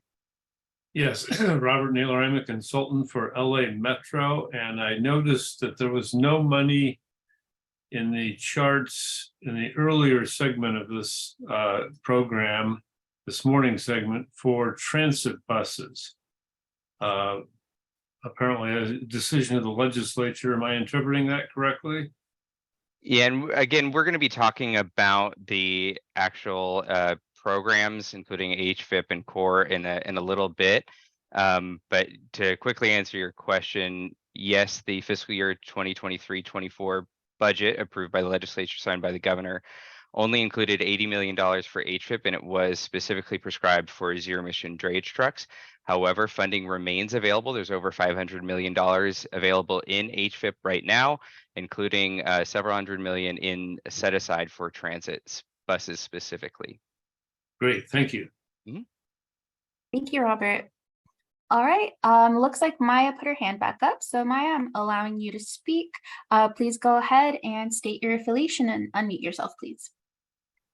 Hi, I'm Maya Inigo Anderson with Communities for a Better Environment.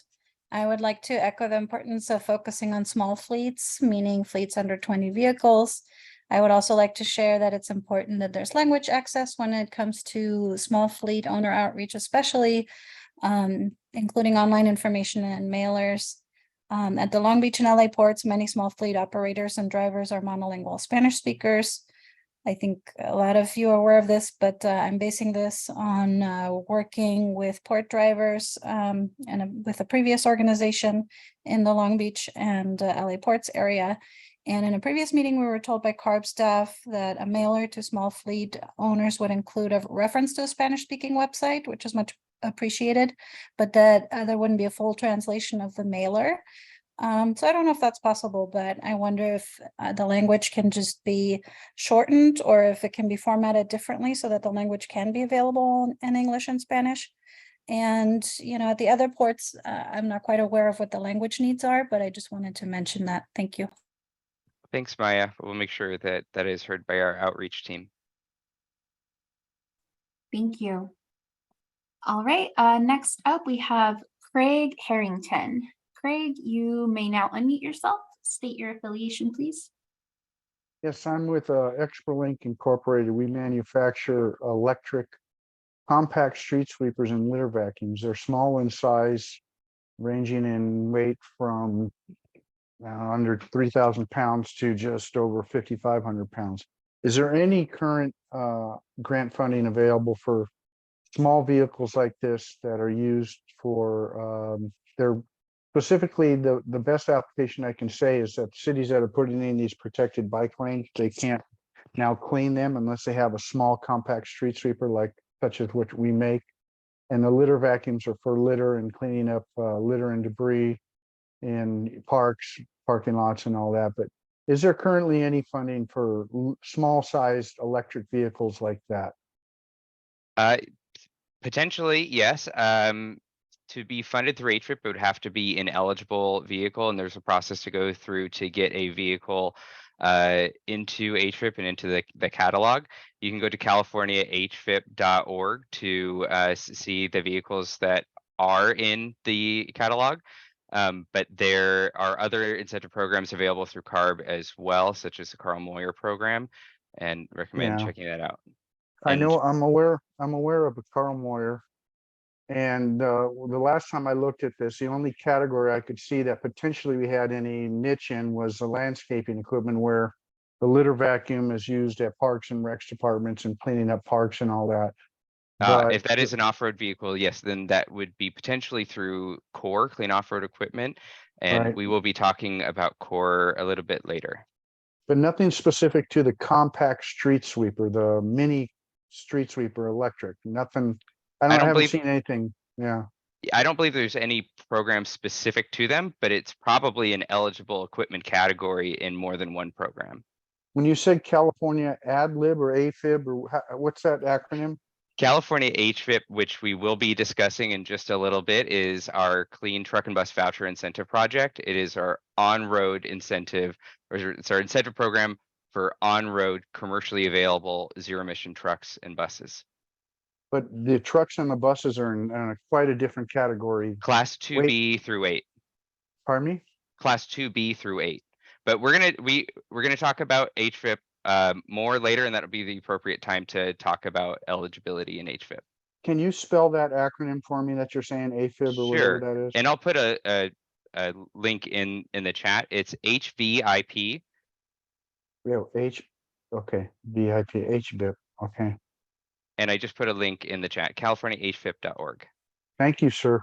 Oh, HVIP, okay, VIP, okay. All right, sir, thank you, gentlemen. Thank you. Thanks, Craig. Yeah, and like Matt said, we will be going into specific incentive programs in the next agenda section. So if you have questions on specific incentive programs, please make sure to raise your hand in the next section. All right, so next up we have David Worthington. I've allowed you to speak. Please unmute yourself and please state your affiliation. Good afternoon. I'm David Worthington, Fleet Manager for the County of Santa Clara. I just have a quick question because we're focusing on the vehicles and everything else and training, but we're not focusing funding for safety. And as an example, for a fleet to take on a zero emissions vehicle, whether it's battery, all electric, or hydrogen fuel cell, they need to modify their fleet maintenance facilities. And those costs can range anywhere from as low on a very small fleet of $1 million up to $15 million. Is there any plans to offer some incentive funding to offset the safety requirements that need to be in place to meet OSHA to work on these vehicles? So I know that CARB has funded things like that through our advanced technology demonstrations and pilots, which are much more involved projects. For our commercial incentives like HVIP, that is not within the scope of that program. Traditionally, CARB is just focused on vehicle funding, whereas we leave infrastructure related concerns, including building modifications, to the California Energy Commission. But this is, we can definitely think about it. Great, thank you. I appreciate that. All right, thank you, David.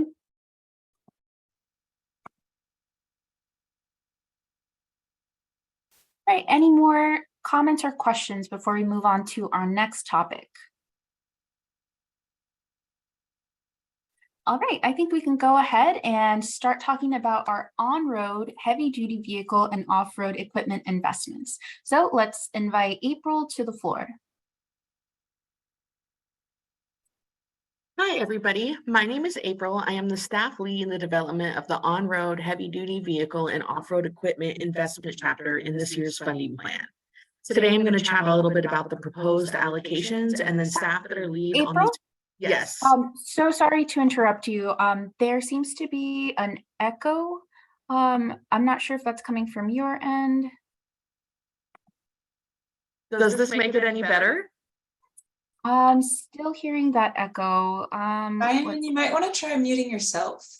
Okay. You're unmuted as well, so maybe try that first. All right, let's try. How about now? Am I still echoing? Yeah. That didn't help. I think there might be someone else who here. Mac, can you mute everyone really quick, and then we'll just have April mute herself or unmute herself.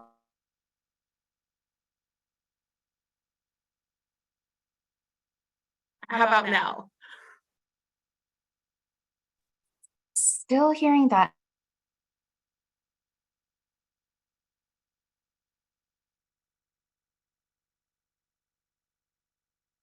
Can you try one more time, April?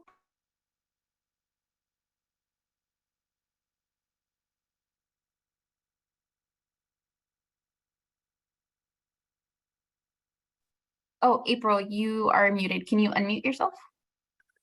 Okay, how about now?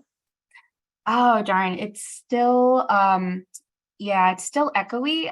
Some of the suggestions we have are if you can check to make sure the Zoom audio is using our headset for both the mic and the speaker. I think it might be the room that I'm sitting in, but let's try. How about now? Oh, there we go. That sounds Okay. much better. Cool. Sorry about Okay, that. I'm really sorry about that. I didn't mean to interrupt, but yeah, there we go. You sound a lot better. All right, I'll start over. Go for it. My name is April. I am the staff leading the development of the on-road heavy-duty vehicle and off-road equipment investment chapter in this year's funding plan. Today, I'm going to chat a little bit about the proposed allocations, and then staff that are lead on the programs will cover program specifics. On your screen, you can see the proposed budget allocations for the 23-24 fiscal year. The amount proposed to ISEF and CORE can change. However, the drayage and school bus amounts cannot change since those were specified by the legislature.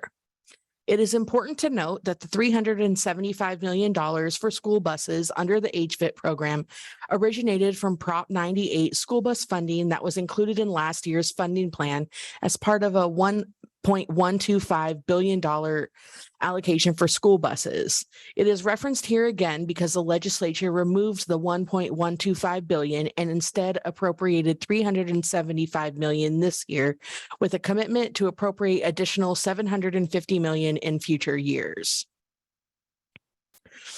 CARB continues to build on previous efforts to ensure that investments are equitably distributed. These are areas which CARB staff are focusing on when proposing updates for the 23-24 funding plan. We will strategically focus funds on priority populations. Our core program has collected significant demographic information, and our HFIP program is beginning to collect data as well. With a focus on reducing barriers for small fleets, CARB is continuing to implement financial and non-financial mechanisms to support the transition of small fleets to zero-emission vehicles by expanding the plus-ups for small fleet eligibility. CARB also continues to collaborate with other state agencies and community partners to understand how we can best support the total transformation of the transportation sector with tools such as Cal Fleet Advisor and Energize. I'm going to go ahead and pass it over to Matt. He's going to talk a little bit about the HFIP program. Hello again, everyone. Glad to be back. The Clean Truck and Bus Voucher Incentive Project, better known as HFIP, is the cornerstone of our advanced technology heavy-duty incentives, providing funding since 2010 to support the long-term transition to zero-emission vehicles in the heavy-duty market. HFIP accelerates market transformation by reducing the purchase price of zero-emission technologies with no scrappage required. We have a commitment to support priority populations by implementing community-driven clean transportation and equitable investments, and it's available statewide on a first-come, first-served basis to maintain market momentum while layering measures like set-asides and voucher enhancements that promote benefits to priority communities and improve funding availability for priority fleets and vocations. There are over 150 eligible truck and bus models ranging from Class 2B through Class 8 and electric power takeoff units, or EPTOs. Over 11,000 vouchers have been issued since inception, totaling $844 million, and 55% of those vehicles have been deployed in priority communities. Next slide, please. In the fiscal year 2023-24 budget, the legislature appropriated $80 million exclusively for zero-emission drayage trucks funded through HFIP. Over $500 million remains available in standard HFIP and set-asides for other vehicle or fleet types. This year, the legislature also approved $375 million of funding for zero-emission school buses and supporting infrastructure. Please note that this is part of the $1.125 billion of school bus funding that was included in last year's budget and approved in the last year's funding plan. As part of the legislature's prudent fiscal approach to the 2023 budget, the $1.125 billion appropriation was reduced to $375 million. However, the legislature indicated that they intend to keep the $1.125 billion program whole by appropriating $375 million in the next 2 fiscal years to CARB. As HFIP enters its 13th year, the project continues to adapt to changing needs. This year, the project strengthens its focus on supporting underserved fleets and priority vehicle types and preparing the state for upcoming regulatory deadlines. Though the $80 million appropriation is prescriptive in its use, the following changes to program criteria are staff's proposal for stakeholder consideration.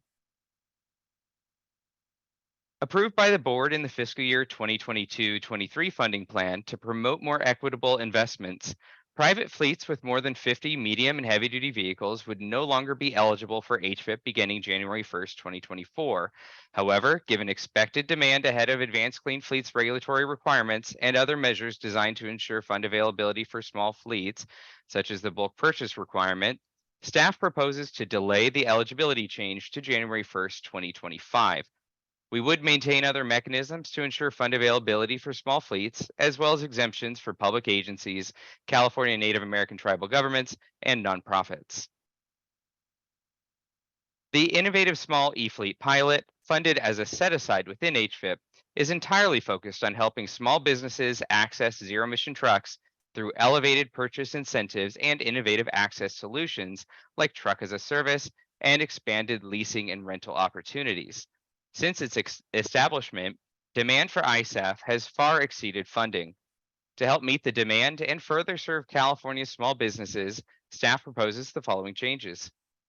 Aligning HFIP small fleet definition with that of ISAF and match standard purchase incentives. This would result in HVIP offering double the base voucher amount to fleets with fewer than 20 medium and heavy duty vehicles and less than $15 million in annual revenue.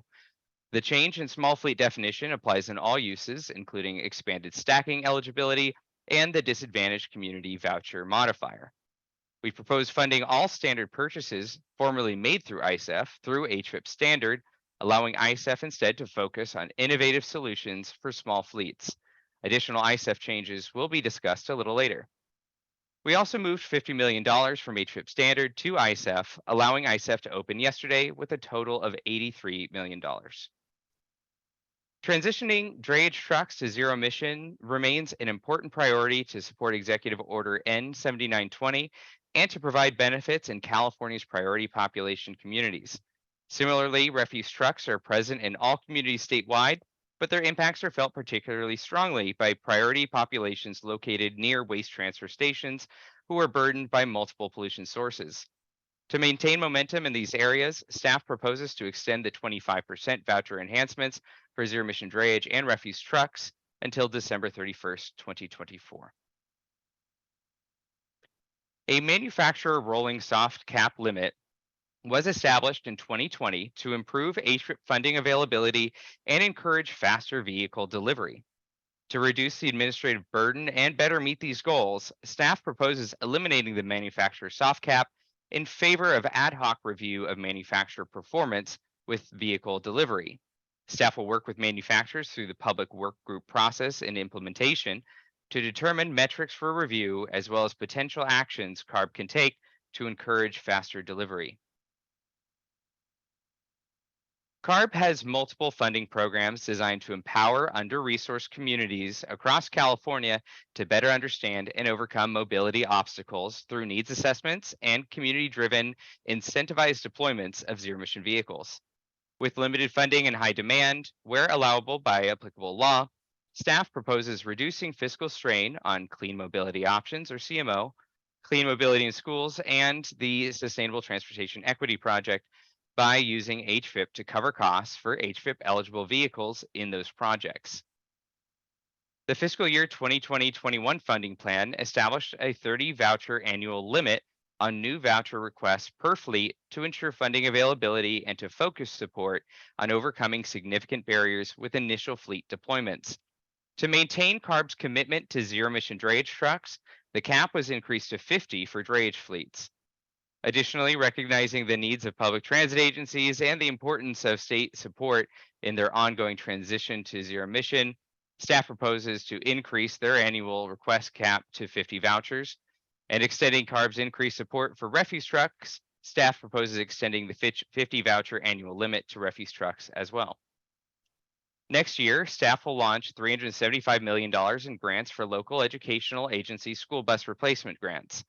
This is anticipated to be the first year of a 3-year program totaling $1.125 billion. While the legislature indicated that the funding should be prioritized for zero-emission school buses, they did provide an option to allow school districts to purchase cleaner combustion technologies if the school district could demonstrate substantial barriers to adopting zero-emission school buses.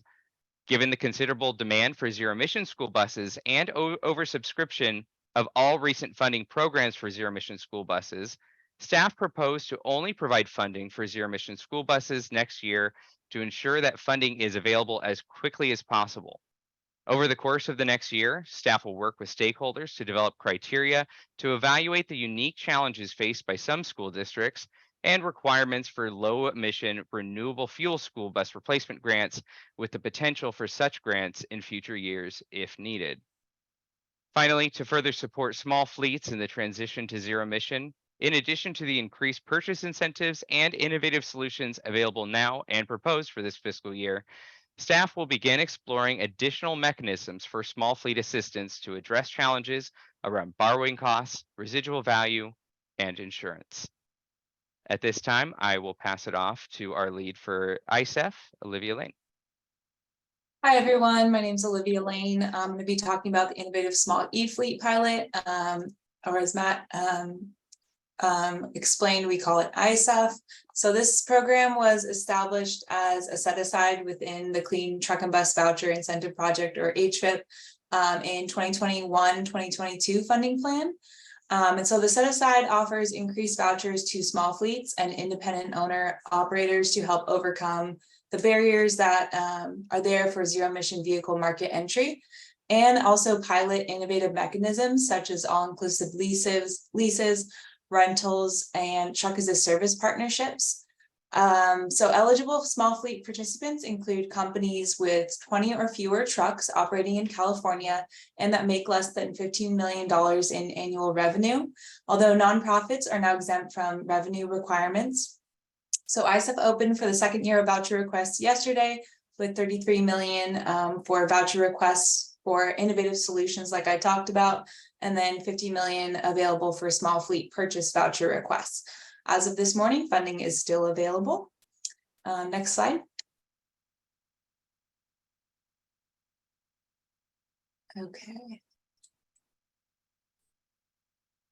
So looking ahead at recommendations for the future and reflecting on the first year of ISEF voucher requests, we noticed that a significant share of ISEF was requested for standard purchase voucher requests. And the high demand showed that small fleets are seeking advanced technologies. And while all ISEF funding was requested within the first day of opening last year, a smaller proportion of those funds were requested for those innovative solutions beyond the standard purchase. So a major goal of ISEF originally was to encourage the exploration of these innovative solutions, such as truck as a service and other mechanisms. So for next year, and as Matt already mentioned, we propose that funding is allocated solely to projects that explore these innovative mechanisms beyond the standard purchase. This change would increase the diversity of projects that CARB has funded and will allow staff to understand different use cases and how these vehicles can be utilized by small fleets in California.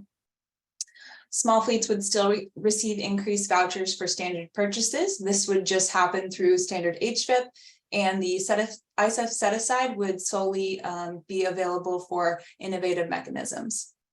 Staff is also considering expanding ISEF eligible vehicles to include certain buses for transporting people that may be commonly used by small businesses such as daycares and retirement homes. And this is a change that we encourage feedback from you all today on. So for the funding allocation, staff is recommending a preliminary 14.3 million from the Air Quality Improvement Program, or AQIP, and the board will make a final decision on this allocation during the funding plan board hearing later this year.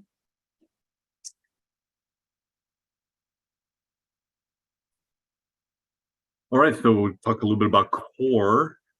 My name is Todd Sterling. I'm the lead staff for CORE. Next slide, Bianca. So a little overview of CORE. CORE is a zero emission off-road equipment voucher program. It's a first come, first served program that we've since the beginning. The CORE is intended to accelerate the deployment of advanced technology in the off-road sector by prioritizing and streamlining a way for fleets to access funding, which will help offset the incremental costs of such technology. CORE targets commercial ready products, which have not yet achieved a significant market foothold. This program allows stacking, which means you can stack, use funding from this program and other incentive programs, but still follow the rules of both. Also, CORE does not require scrappage of one of your current pieces of diesel equipment. And also, there are enhancements for infrastructure, small business, and disadvantaged communities. So at this time, just like in Olivia's program, the draft allocation for CORE is 14.3 million.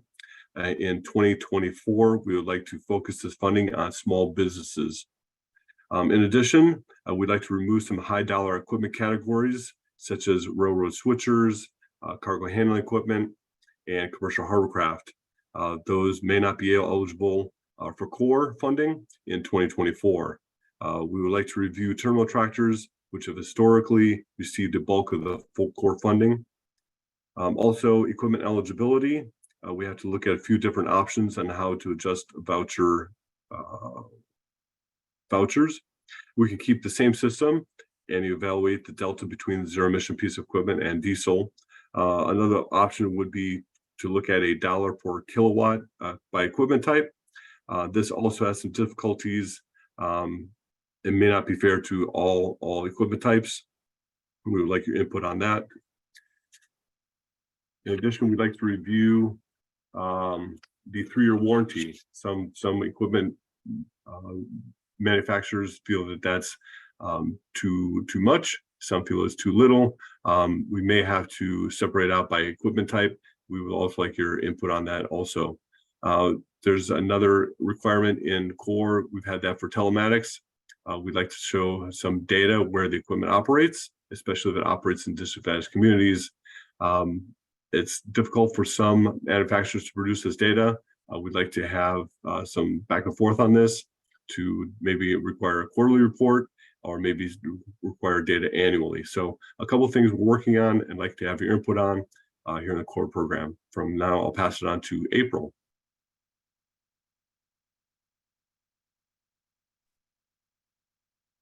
Thank you so much, Todd. So our ongoing projects that are not receiving funding this year include our Advanced Technology Demonstration and Pilot Project and the Zero Emission Truck Loan Pilot Project. CARB has been funding Advanced Technology Demonstration and Pilot Projects since 2009 and has funded over 40 projects with an average award amount of $12 million. CARB combined fiscal year 22-23 funding allocation with the fiscal year 21-22 funding and $50 million from California Energy Commission for a $225 million opportunity. The solicitation for this will close at the end of September of 2023. The Zero Emission Truck Loan Pilot Project is designed to support financing of heavy-duty zero-emission vehicles and charging or fueling infrastructure for small fleets. CARB approved an allocation of $5 million in greenhouse gas reduction funds for the program in fiscal year 22-23. CEC matched the $5 million for charging or fueling infrastructure. However, no additional funding is proposed beyond the current authorization. CARB has partnered with CEC to build on successful relationships in implementing the Truck Loan Assistance Program, the California Pollution Control Financing Authority, CPCFA, through California Capital Access Program with lenders to learn from borrowers of small fleets what is needed to make a successful transition to zero emission technology. I believe I'm going to pass it over to Diane for comments and questions. Thank you so much, April, and thank you to everyone who presented on our on-road heavy-duty vehicle and off-road equipment incentives. So now we will open it up for comments and questions. So let's go ahead and go to the raised hands. Again, if you're on the phone, please make sure to press #2. Otherwise, you can press the raised hand button. So first, we're going to go ahead and open it up to Matt Schrapp. You can now unmute yourself. Please state your affiliation. Thanks, Diane. This is Matt Schrapp with the Harbor Trucking Association. Just a couple quick questions here. When you guys describe early adopters in drayage for the 25% enhancement, I see, and understand and appreciate it being extended through 2024. But my first question is how do you define a early adopter in drayage? I guess that is for purposes of ACF compliance, but I was hoping you could expand a little bit on that. Hi, Matt. As we discussed on this very question at the last work group, this is not a technical definition of early adopter. We don't use early adopter to determine eligibility or anything like that. We just consider drayage to still be in the stage of general early adoption. And so that is what we are supporting with the drayage voucher enhancement. Okay. And the 25% enhancement, that is basically being supported by the $80 million. It could be, yeah. So that the $80 million is, yes, prescriptive in its use that it has to be used for zero emission drayage, but because that's actually newer money than the money we have now, vouchers that we're issuing now for drayage trucks that have that voucher enhancement are just being paid from the oldest available money in the program. So it's not like there's a direct connection there, but yes, certainly, like as we exhaust funds and we start pulling from that 80 million, it would be funding things like that. And of the 83 million that was put out for ISEF so far, how many applications have come in? I can't answer that, but Olivia, do you have Yeah. that statistic? Yes, sorry, I'm pulling it up. So I think it was from this morning. I don't know the number of applications. I actually missed our check-in because I was here. But we had, it looks like almost 20 million requested for purchases. And then almost 20 million requested for the innovative mechanisms through a provider. So I don't have the actual number of voucher requests, but I can get that for you. Great, thank you. And do you guys break down that by vocation also, correct? So you could say how many of those purchases and then also the creative ISEF pathway are for drayage in particular? We could, yes. Great, that would be helpful. And it's encouraging, obviously, to look at creative ways to help smaller fleets, but we've said this before. I think that many have said it in very similar, if not the same way, is trying to build the marketplace of electric vehicles or zero emission vehicles by really focusing on the smaller fleets who need a long runway in order to shift their operations, that especially in drayage, staff should be considering some type of mechanism that if there's undersubscribed programs, be it through ISEF or be it through the traditional purchase pathway through HVIP, that if there's a time when money has not been allocated, then the restrictions for fleet size, especially for the purchase requirement and the reduced amount, should be removed for drayage operators, especially.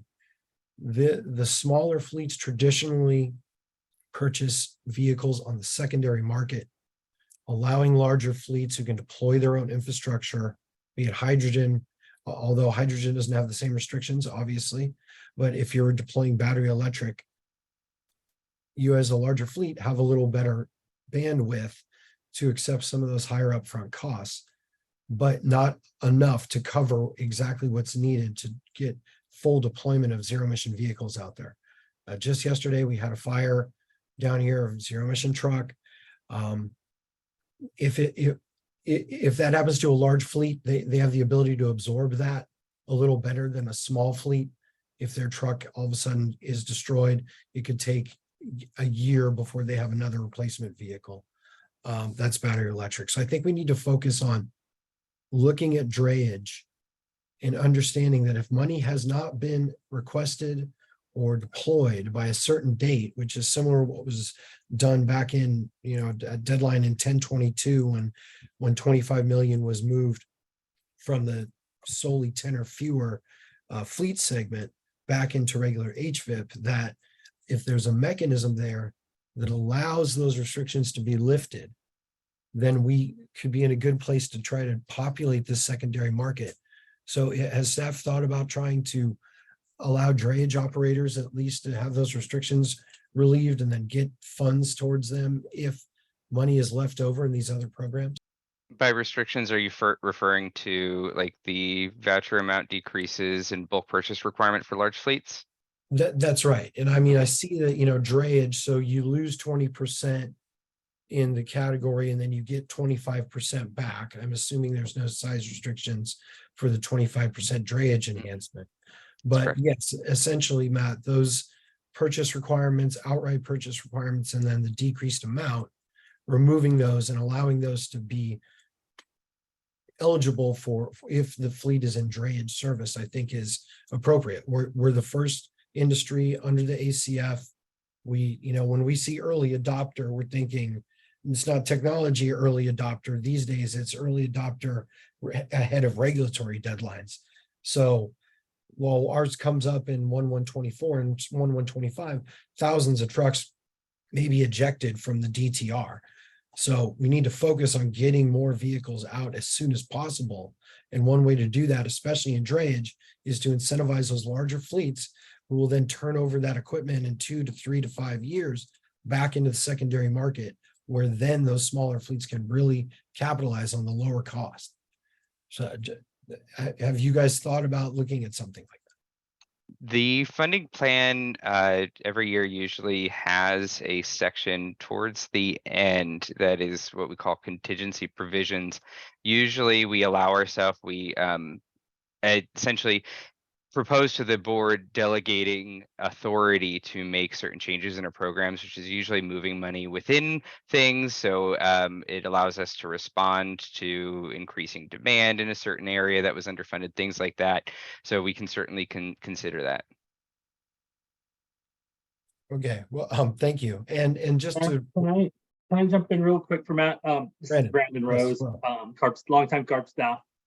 One of the things I'm leading is our risk reduction measures for financial and non-financial, and we've spent a fair bit of time talking about residual values of vehicles. We've had some success of JD Power has agreed to begin tracking heavy-duty residuals on zero emissions. But we're also open to other ideas, thinking about, hey, what would maybe a used voucher program look like in the future? But I think our current thought is to maybe workshop that early next year in the next funding plan process, and other ways we can support a robust secondary market. Just this is my 2 cents. Thank you, Brandon, and that's good to hear, and I'm glad that there's going to be some outside entity hopefully helping finance companies understand exactly what this secondary market may potentially look like. And that CARB has funded used trucks before. So if it's certified and up to a certain level of battery capability, I imagine that it would be fundable pretty easily. So we'd be happy to participate and support a program to that end. But we need used trucks first, right? And Brandon, while you're here, and this is relative to the zero emission loan program, I see that no money is going towards it now, but understanding there's $5 million that was just allocated to it to get the pilot program off the ground. I've looked through the documents so far from the 23-24 here, 22-23, 21-22, and trying to determine where the fleet size determination of 1 to 20 came from, because it looks like that in the interagency agreement between CPCFA and ARB, that the threshold for participation in the pilot program for the zero emission loan program, which is not getting money in this cycle, but ideally is going to get money in the future, that it's limited to fleets with 20 or fewer trucks.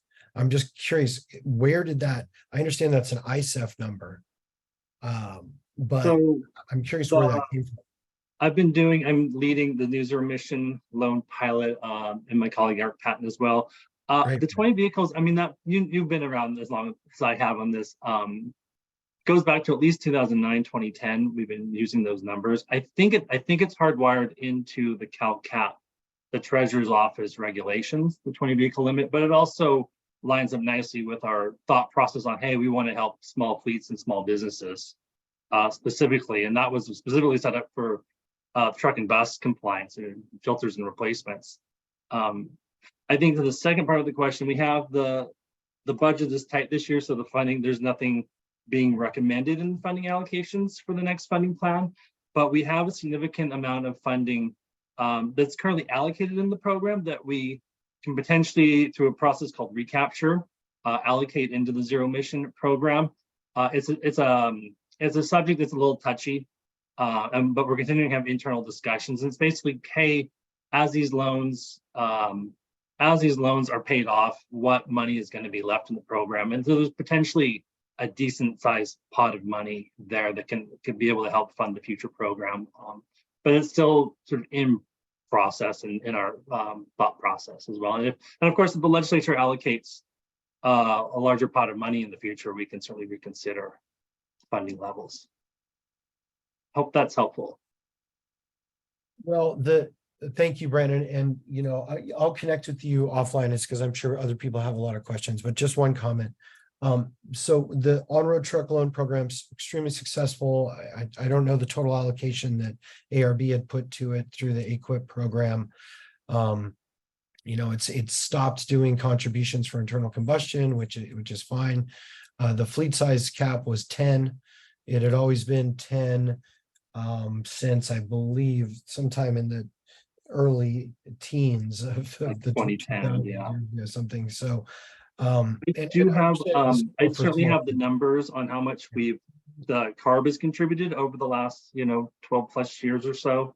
And I'm happy to share that with you. Yeah, and it's been a great program is kind of the bottom line, right? So the thought is to build a zero emission loan program that was on the success of what had been done in the on-road loan program. And lenders who are participating in the program, who manage these or who have these reserve pools that they can lend into, should be allowed to commingle the existing funds that you have with your zero emission enrollments, because for lenders, that's how they reduce their risk, because it's mitigated by this reserve pool.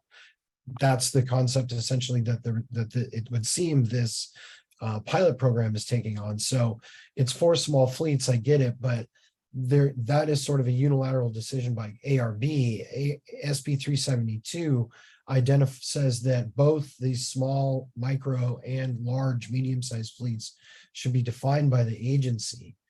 And to my knowledge, Brandon, yes, I've seen varying definitions of what fleet size is. 1 to 10 had always been one that would have been associated with funding with the traditional VIP and CalCap, especially. You have 1 to 3 under the on-road rule. Now this 1 to 20. So there's varying definitions of what is considered fleet size, but SB 372 really talks about prioritizing drayage and getting small, medium, and large fleets to participate in these type of programs, because everybody needs help. And if it's innovative financing programs, we shouldn't be cutting it off necessarily to just the small micro fleets or 20 or fewer. Everyone should be eligible. Matt, doesn't make sense. apologies, Matt. Oh, I'm so sorry. So I absolutely appreciate your comments and definitely know this is an important discussion to have. I would love for you to connect with our team offline. And I only say that because we do have several raised hands and we do have limited time. So I want to be respectful of everyone's time who also made time today to be here and want to get to their questions. So Matt, I'm so sorry. If you don't mind, our team will connect with you offline so we can continue this great combo. Is that okay with you? Yes, of course. And my apologies to the rest of the. No worries. I know that this is a great topic and we all want to keep talking about it. I look forward to the rest of the questions. Thank you. Thank you so much, Matt. All right. So now let's go to Adam Browning. You can now speak. Please make sure to unmute and state your affiliation. Hey, Adam Browning. I'm with Forum Mobility, and a couple things I just wanted to say. One, definitely support the HFIP program. Appreciate you putting more funding into the ISEF program, the focus on the smaller fleets. Also support you all lifting of or laying the imposition of the fleet cap for the early days. Everything is much more difficult. I guess I'm also just giving a general plea for putting continuously more funds in the system. We have seen that the cost of Class 8 day cabs for drayage service has gone up considerably rather than down. I know, in the TCO analysis for advanced clean fleets, the model was based upon a Class 8 day cab in 2025 being $201,000.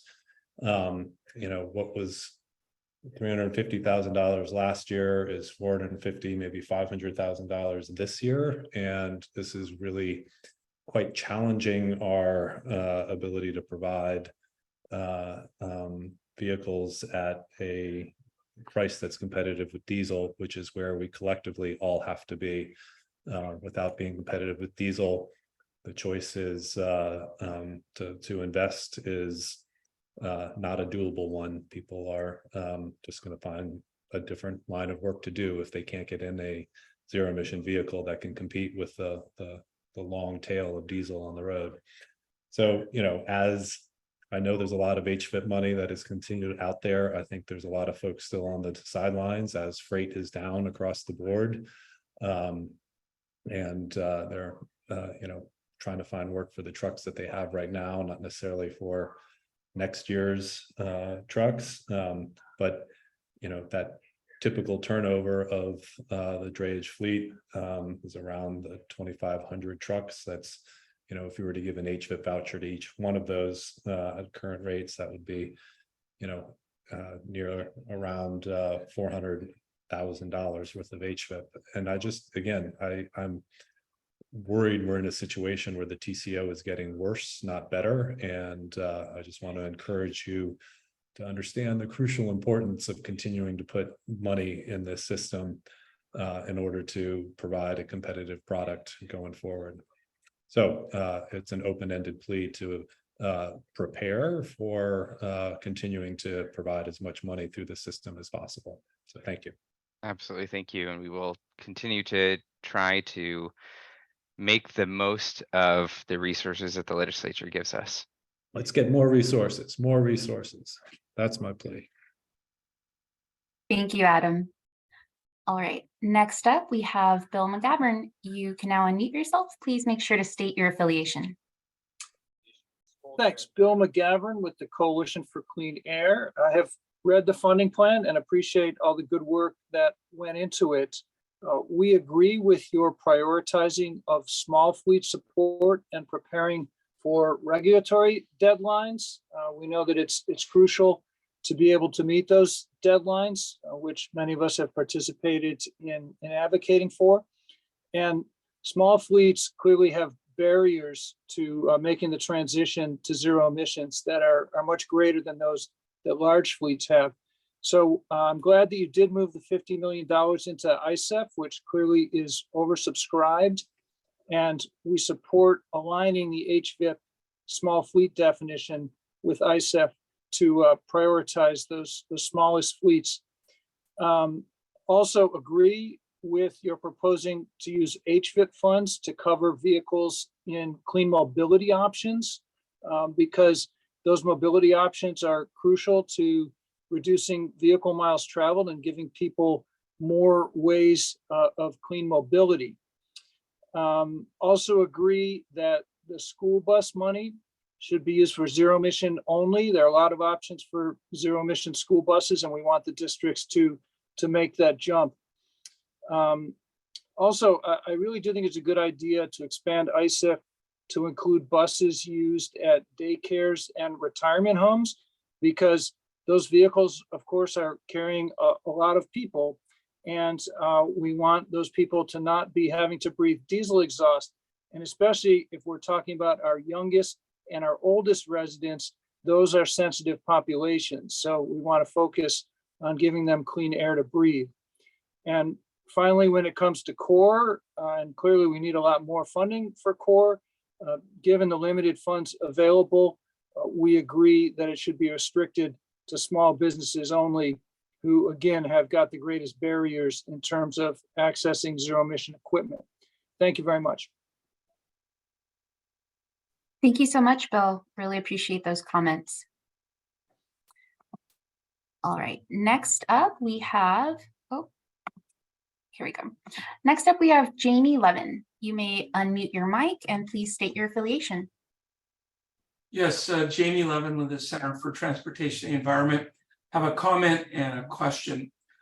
So regarding, the residual value that Brandon raised in conversation and insurance, those are two uncertainties that are causing a lot of problems in deploying these early advanced technologies.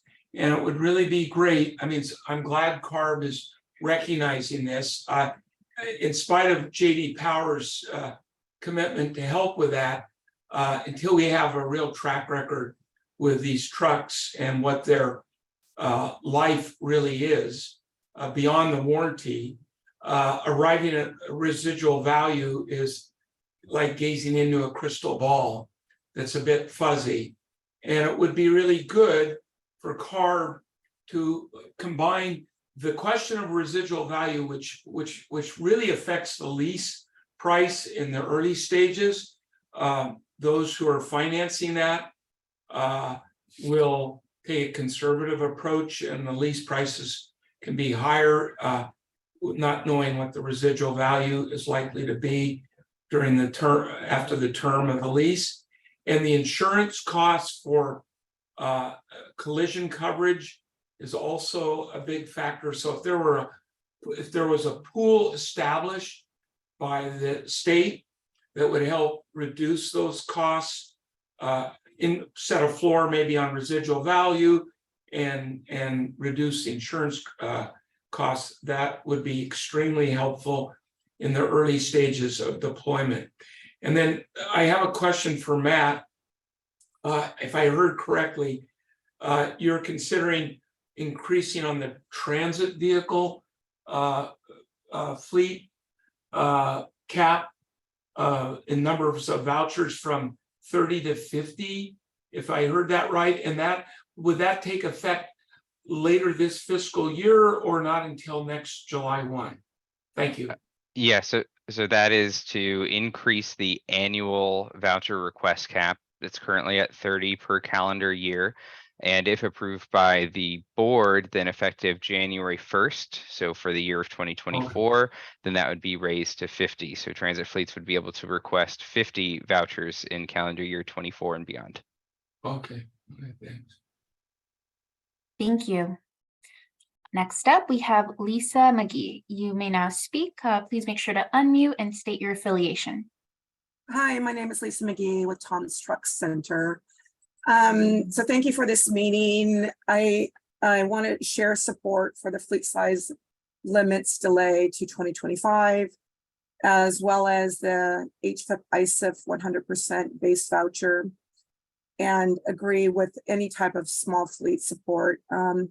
In addition to that, recommending more or some type of program. I know that ISIF specifically on the innovative side has got a rental program, but I think that particular group or type of transaction needs to be more seriously considered on these deployments, especially with ISIF. And even instead of maybe just exemptions associated with some of the ISIF, maybe this is one mechanisms to really achieve success. As it relates to ISIF, I want to make some recommendations. Specifically in ISIF, we've seen now where the voucher request form plus the terms and conditions form is using the standard HFIP forms. It is specifically not supportive as it relates to the rental transaction. There are many issues, generally speaking, because the voucher request forms and terms and conditions does not reflect the rental transaction, which is a temporary user that is potentially very short term. And for example, it states in the voucher request form that after the voucher is submitted, an end user fleet operator cannot change. In the terms and conditions provision number 3, it states that you're prohibited from entering into an agreement with another party to operate the vehicle. And in provision number 13, it states that you can't own or lease the vehicle, agree to own or lease the vehicle 100% of time in California for a minimum of 3 years. The same as retaining ownership for a minimum of 3 years, and 14. And then 2 more, 18 states that the user surveys is for 3 years. And then 28, it states that the end user again cannot change. That really deserves an opportunity to get correct for that type of transaction. In addition, as it relates to ISIF recommendations, we need to create some type of small business in general for ACF, but I think for funding program and assistance. I'm thinking of two particular items. One is for Class 8 tractors. You've got the federal excise tax that is 12%, and you're looking at, generally speaking, $46,000 to $60,000 on those Class 8 tractors, in addition to another 10%. You're looking at upwards after the buy a $90,000 cost on the tax side. And the other one I would say is we also need some type of financial assistance for the cost of insurance associated with the ZEV equipment. And I have one question. When will the implementation manual be available for 2023? And sorry, for your last question, Lisa, are you talking about ISAF? Correct. No, HFIP. Oh, okay. Well, I'll just quickly answer the ISAF question about the terms and conditions. We do have terms and conditions for ISAF, and we're currently undergoing edits to make sure it's more inclusive of language for providers and rentals. So thanks for those comments. So I'll hand it to Matt for the implementation manual for HVAC. Yeah, so the usual schedule is that the implementation manual is crafted after the funding plan is approved. So tentatively, the schedule would be that the funding plan is approved by the board at the end of November. And so we would start in December, January to create the new implementation manual that includes all of the changes made in the funding plan. And we usually try to get that out by late spring, early summer. So then the one that's current for 2023, is that due? Is that just going to end up being due then at that November, or just as it relates to 2023 because we still don't have it? Okay, so you're talking about the one for fiscal year 22, which is based on changes made in the funding plan last November. That one should be posted next week. And will be in effect until the fiscal year 23, which is the one that would come out of this funding plan, is enacted next year. Okay, so that helps. And I think the only recommendation to make there is to make sure that when we launch these programs that we have an implementation manual that serves as a reliable tool and transparency for all parties involved. I agree. Thank you.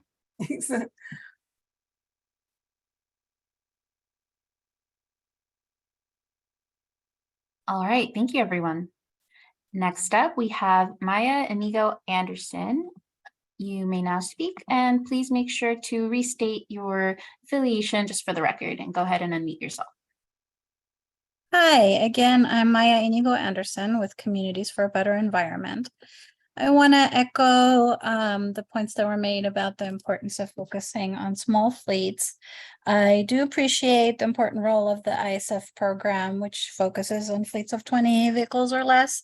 And I appreciate all the staff's detailed analysis. However, I do have a question about the potential delay of fleet size limits that Matt presented on. Which is, what is the rationale behind delaying the implementation of small fleet sizes to 2025? And also, why define small fleets as fleets with 50 vehicles and under instead of fleets with 20 or less vehicles? I have to disagree respectfully with comments that were made earlier. Since larger fleets have more capital, I believe they can carry the cost of these vehicles, and we really ought to be focusing on small fleets. As Charge Ahead, we've also consistently maintained the position that we should focus on small fleets. When it comes to especially small fleets, drivers who drive maybe 2 or 3 vehicles, or just extremely small fleets, we know that a lot of those drivers live in portside communities. We know that a lot of those drivers are people of color. So there's also an equity imperative to make sure that the drivers of the operators of the smallest fleets have the most resources and support.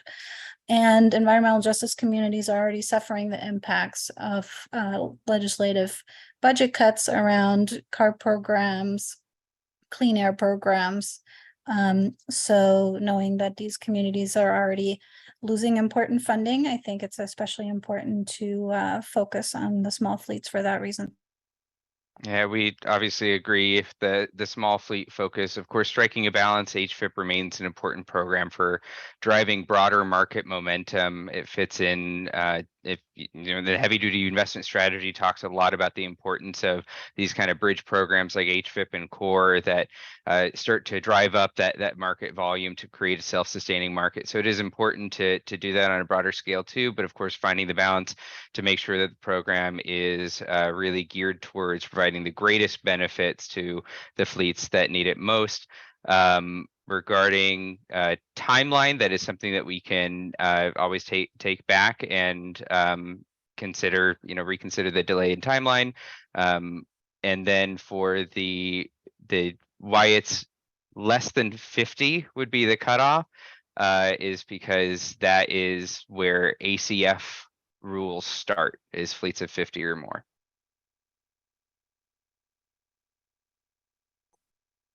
Thank you, Matt. All right, thank you very much, Maya. Next up, we have Matt Schrapp. You can now speak.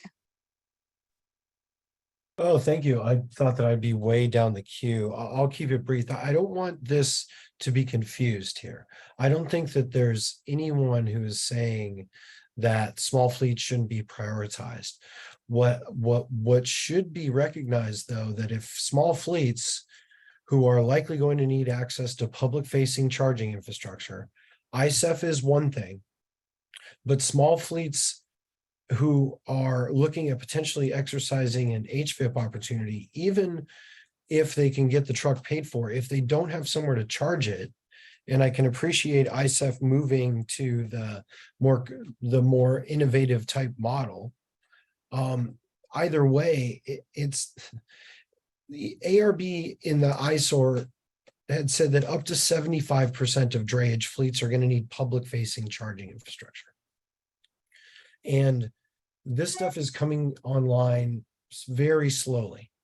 In 2025, it's estimated that like 2,000 vehicles are going to mileage out of the drayage truck registry starting by March 31st of 2025. Those operators are not looking to get into zero emission vehicles. And while we should encourage them to, of course, I understand ARB's motivation. If they aren't going to take the money, if you want to get these vehicles into the system, you need to be able to allow larger fleets to access the funds. If there's a triggering mechanism that says, okay, after X date, if we have not allocated money to drayage operators, in particular, this is drayage and specifically, that the fleet size purchase restrictions and the reduced amounts would be removed so these larger fleets could take advantage, because they will deploy this equipment on a much easier pathway if they're incentivized. Yep. Earlier by Adam, I heard you. That's $500,000 for these vehicles. That is not, it's so, you know, I mean, we need to be cognizant of that. And to get these trucks in the secondary market, this is a way to do it. So excuse me for interrupting, but go ahead. Thank you. Yeah, no, absolutely. We hear you. Of course, our focus continues to be on small fleets, and large fleets remain eligible for the time being. But thank you so much for your comment. And Diane, who do we have next? All right, let's see. We have Richard Tebay. Richard, you can unmute and you can go ahead and state your affiliation, please. My name is Richard Tebay, and I used to be with LA County. I've been retired for a number of years. Hi, Richard. Sorry, we're struggling to hear you. Could you possibly speak louder or turn up the gain on your microphone? Can you hear me now? Still hard to hear, Richard. If you could turn your mic as high as possible or maybe get closer to it. Give me just a moment. No problem. Okay, is that better? Still a little low. Okay, go to the next one and then come back to me. Sorry about that, Richard. Let's see. We don't have a current hand up. We just have Richard right now. So Richard, if you talk as loudly as you can and nice and slowly, I can turn my headphones up really loud and just, Diane, don't try talking because you'll blow my eardrums out. All right, Richard, go ahead. I will summarize your comment or question for everyone else. Can you hear me now? I can hear you. Okay, so in government, and I presume in private sector as well, you have a fixed budget for fixed assets. And so if you have $1 million or $30 million, that's capped. And what I'm seeing and hearing from colleagues is that because of the steep prices, that instead of replacing 8, they're only replacing 5. And I think the other thing that I'm concerned about is when you look at the humbler communities, you know, and I'm going to say Porterville, Fresno, Visalia, and some of the inner cities in LA County, they're going to be between a rock and a hard place. when it comes to coming up with the capital to fund these vehicles. I would agree with you that long-term Wright's law will kick in. As volumes increase, prices will fall. But in the meantime, it's a terrible, terrible situation for these fleets. And Richard, I missed your affiliation at the beginning. So I am retired from LA County. Okay. Okay, so just in case others were unable to hear, Richard was explaining that fleets, and I assume this was specifically about public fleets, have limited resources, and when they're needing to do their acquisitions with the price of vehicles being so much higher, they're not able to get exactly what they need, and that lower income communities and less resource agencies would have an even tougher time. Richard, does that accurately summarize your comment? Yes, it does. Okay.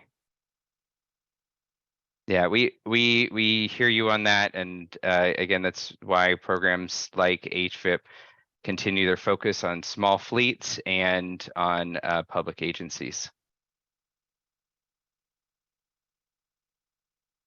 Thank you so much, Richard. Thank you.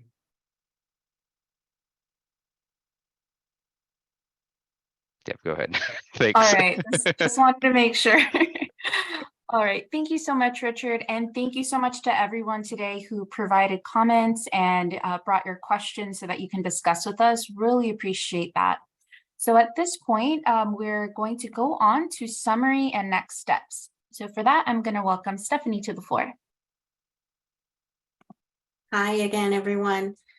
So yeah, as Diane said, thank you for all of your feedback and questions during today's workshop. I felt like it was a really robust conversation today. So we have a few more slides to summarize today's meeting and go over next steps in the development of the funding plan process. So as a reminder, the areas where we can make changes include that we can decide how to divide up the $80 million that the legislature gave us for the vehicle purchase incentive equity programs and how the projects in this category are implemented or run. We can decide how to divide up the $60 million that the legislature gave us for the sustainable transportation and mobility equity programs, and how those projects are implemented or run. And while we cannot change the funding amounts for drayage trucks and public school buses, we can make changes to how the projects are implemented or run. And lastly, we can decide how to divide up the $28.64 million that was appropriated for the air quality improvement program. So let's close out with a refresher on our next steps in the development of the funding plan.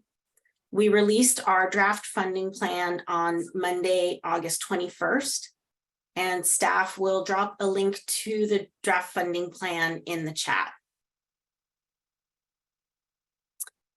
And you may submit comments on the draft funding plan to our email address at Clean Transportation Incentives, that's all together as one word, at arb.ca.gov. And we will drop the email address in the chat as well. So staff plans to finalize the funding plan after considering all of the feedback, and we'll be doing that throughout the month of September. Then we will post the proposed plan to our website on October 6th for a 30-day public review and comment period. We will then present staff's proposed funding plan to the board on November 16th for their consideration. And I'd really like to emphasize that, you know, again, the funding plan going to the board in November, you know, that's the first phase. And then the second phase is that in December 2023, we will begin to host work group meetings for how the projects will be implemented or run. And these projects are supported by our investments from the funding plan.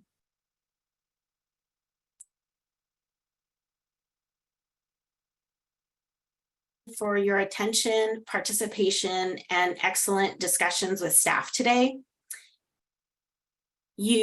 Hopefully you can still hear me okay, because I had a message that my internet connection was not working well all of a sudden.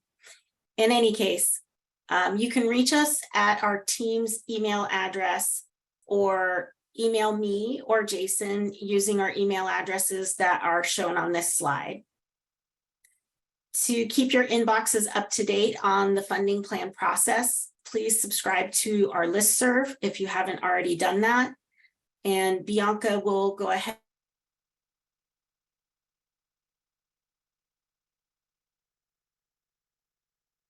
Everyone today virtually and hearing your comments and questions about the draft funding plan.